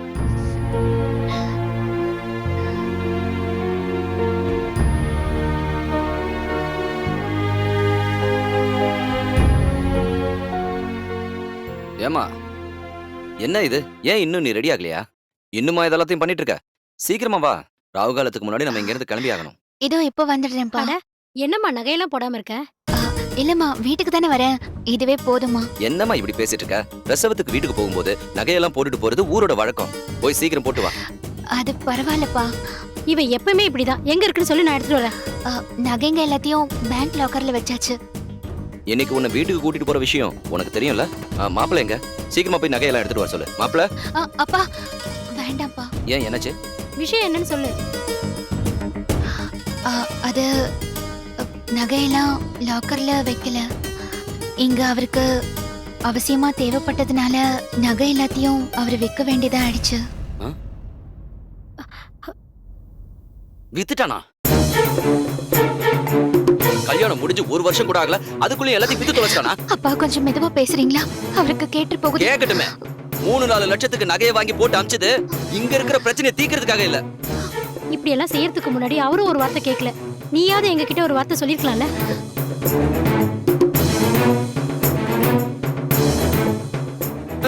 கல்யாணத்துக்கு அப்புறம் பொண்டாட்டி வீட்டுல வந்து நிக்கிறது அவனுக்கு பெரிய மான பிரச்சனை. ஆனா பொண்டாட்டியோட நகையை விக்கிறதுல அவனுக்கு எந்த வெக்கமும் இல்ல. எதுக்காக வித்தான்னு எனக்கு தெரிஞ்சாகணும். வேண்டாங்க, அமைதியா இருங்க. தேவையில்லாம பிரச்சனை பெருசாக்காதீங்க. வாங்க நம்ம கிளம்பலாம். ஐயோ, அது சரியா வராது.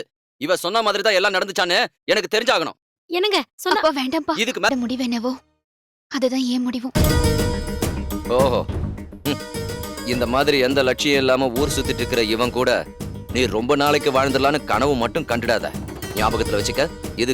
இதுக்கு நீ ரொம்பவே வருத்தப்படுவ. வா, வாங்க போலாம்.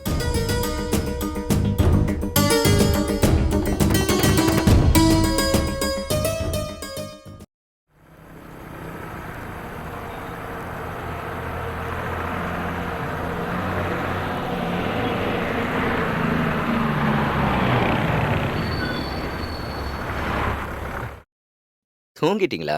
சுந்தர், டேய் எழுந்துடா. ஐயோ, அன்சிகா கூட டான்ஸ் ஆடிக்கிட்டு இருந்தேன். திடீர்னு என்ன கூப்பிட்டு ஏன்டா என் கனவை கெடுத்த?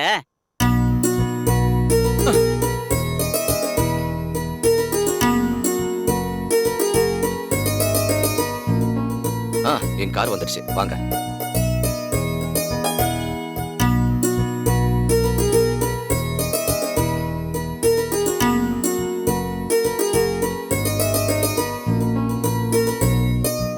நான் உங்களை டிராப் பண்றேன். வேண்டாம் சார், நீங்க போங்க சார். நாங்க 2 பேரும் ஆட்டோல போய்க்கிறோம். உங்களை மீட் பண்ணதுல ரொம்ப சந்தோஷம். உங்க கதை கேட்டதுனால விடிஞ்சதே எனக்கு தெரியல. நேத்துக்கு ராத்திரி உங்களை பார்க்காம இருந்திருந்தா எங்க 2 பேரும் தீவிரவாதின்னு சொல்லி பெங்களூர் சிட்டி ஜெயில கம்பி எண்ணெய் வச்சிருப்பாங்க. நாம திரும்பவும் சந்திக்கிறோம், சந்திச்சே ஆகணும். உங்களுக்கு ஏதாவது தேவைப்பட்டா எனக்கு உடனே phone thank you sir. Always your meeting sir. Goal bless you. சரிங்க சார்.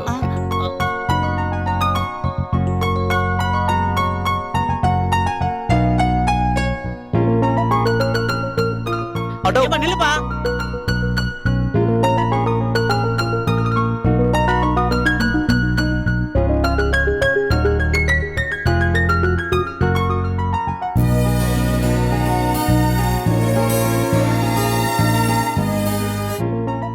ஸ்ரீஜா சதீஷ் அவங்க அங்க இல்லப்பா. காலையில பெயின் வந்துருச்சுன்னு ஸ்ரீஜாவை ஹாஸ்பிட்டல் கூட்டு போயிருக்காங்கப்பா. அம்மா ஸ்ரீஜா சதீஷ் அவளை ஐசியூக்கு மாத்திட்டாங்க. என்ன? நீ வந்த உடனே டாக்டர் வந்து உன்னை பார்க்க சொன்னாரு. யூட்ரஸ்ல பிரச்சனை இருக்கு, நிறைய ப்ளீடிங் ஆயிட்டு இருக்கு. உடனடியா ஒரு ஆபரேஷன் பண்ணி ஆகணும். ஒரு 50,000 ருபீஸ் கட்டிடுங்க. ஹலோ, ஓரியண்டல் ஸ்டுடியோ தானே? நான் சதீஷ் பேசுறேன். பார்த்தா இல்லையாங்க? ஒரு வாரம் ஆகுமா? இல்ல ஒண்ணு. உங்களுக்கு ஏதாவது தேவைப்பட்டா எனக்கு உடனே ஃபோன் பண்ணுங்க.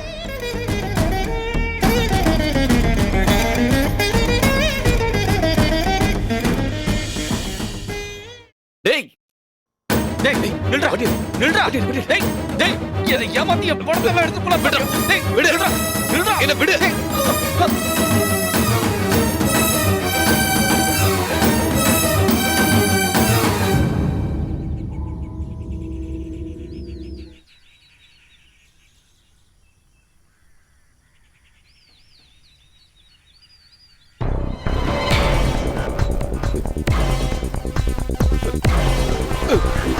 டேய் நில்றா நில்றா நில்லு. டேய் சதீஷ் நீங்களா? சார் சார் அந்த ரஃபிக் நான் சொன்னல என் பணத்தெல்லாம் எடுத்து போயிட்டானே. Relax relax. ரஃபிக் இருங்க. வெயிட். உங்களுக்கு இப்படி நடந்ததுக்கெல்லாம் காரணம் ரஃபிக் இல்ல, நான் தான். சார் ஆமா சதீஷ், ஒரு கிரிட்டிக்கலான மூமெண்ட்ல என்னை காப்பாத்த தான் உங்ககிட்ட இருந்த அந்த 4 லட்சத்தை ரஃபிக் எனக்கு வாங்கி கொடுத்தான். நம்ப முடியலல்ல? அதுதான் உண்மை. 5-6 மாசத்துக்கு முன்னாடி நான் ஒரு படம் ப்ரொடியூஸ் பண்ணேன். அந்த படத்தை ரிலீஸ் பண்றதுக்காக எனக்கு கொஞ்சம் பணம் தேவைப்பட்டது.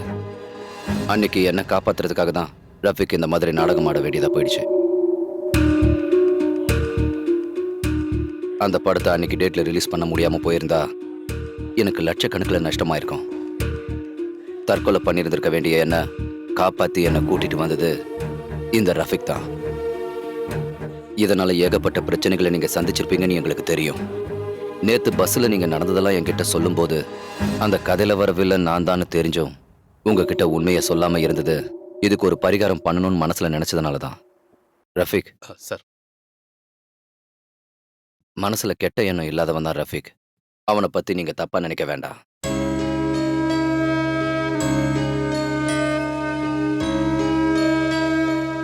இந்தாங்க, இதுல 5 லட்சம் ரூபாய் ஃபில்அப் பண்ணிருக்கேன். 4 லட்சம் ரூபாய் உங்களுக்கு தர வேண்டியது. மீதி 1 லட்சம் ரூபாய் என் புது படத்துக்கு ஸ்கிரிப்ட் எழுதுறதுக்கான அட்வான்ஸ். உங்க திறமையை பத்தி ரஃபிக்கு மட்டும் இல்ல, எனக்கும் நல்லா தெரியும். வாங்கிக்கங்க. தை மாசம் 1ஆம் தேதி புது படத்துக்கான பூஜை. இங்க பாருங்க, இது டூப்ளிகேட் பூஜை இல்ல, ஒரிஜினல். நீங்க கொடுத்த இந்த பணத்தால என் குடும்பமே. சார் சதீஷ். ரொம்ப தேங்க்ஸ்.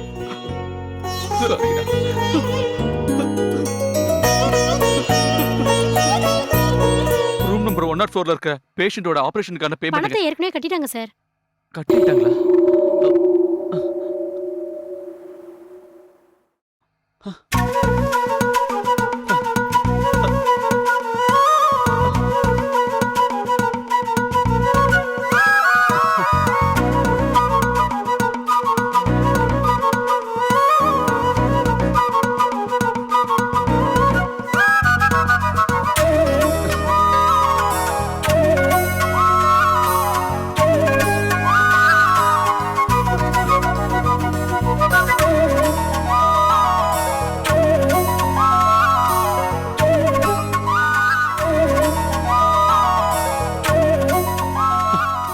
அண்ணா, நம்ம கஷ்டம் எல்லாம் தீர்ந்து போச்சு.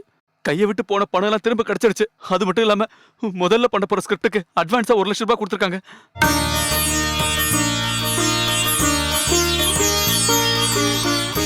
நான் இது வரைக்கும் திட்டினது எல்லாமே நீ நல்லா வரணுங்கிறதுக்காக மட்டும்தான். என் தம்பி பெரிய ஆளா வருவான்னு எனக்கு முன்னாடியே தெரியும். டேய், நீ ஆசைப்பட்ட மாதிரியே நீ ஒரு பெரிய திரைக்கதையாளரா வரணும்னு இங்க எல்லாருக்கும் ஆசைடா.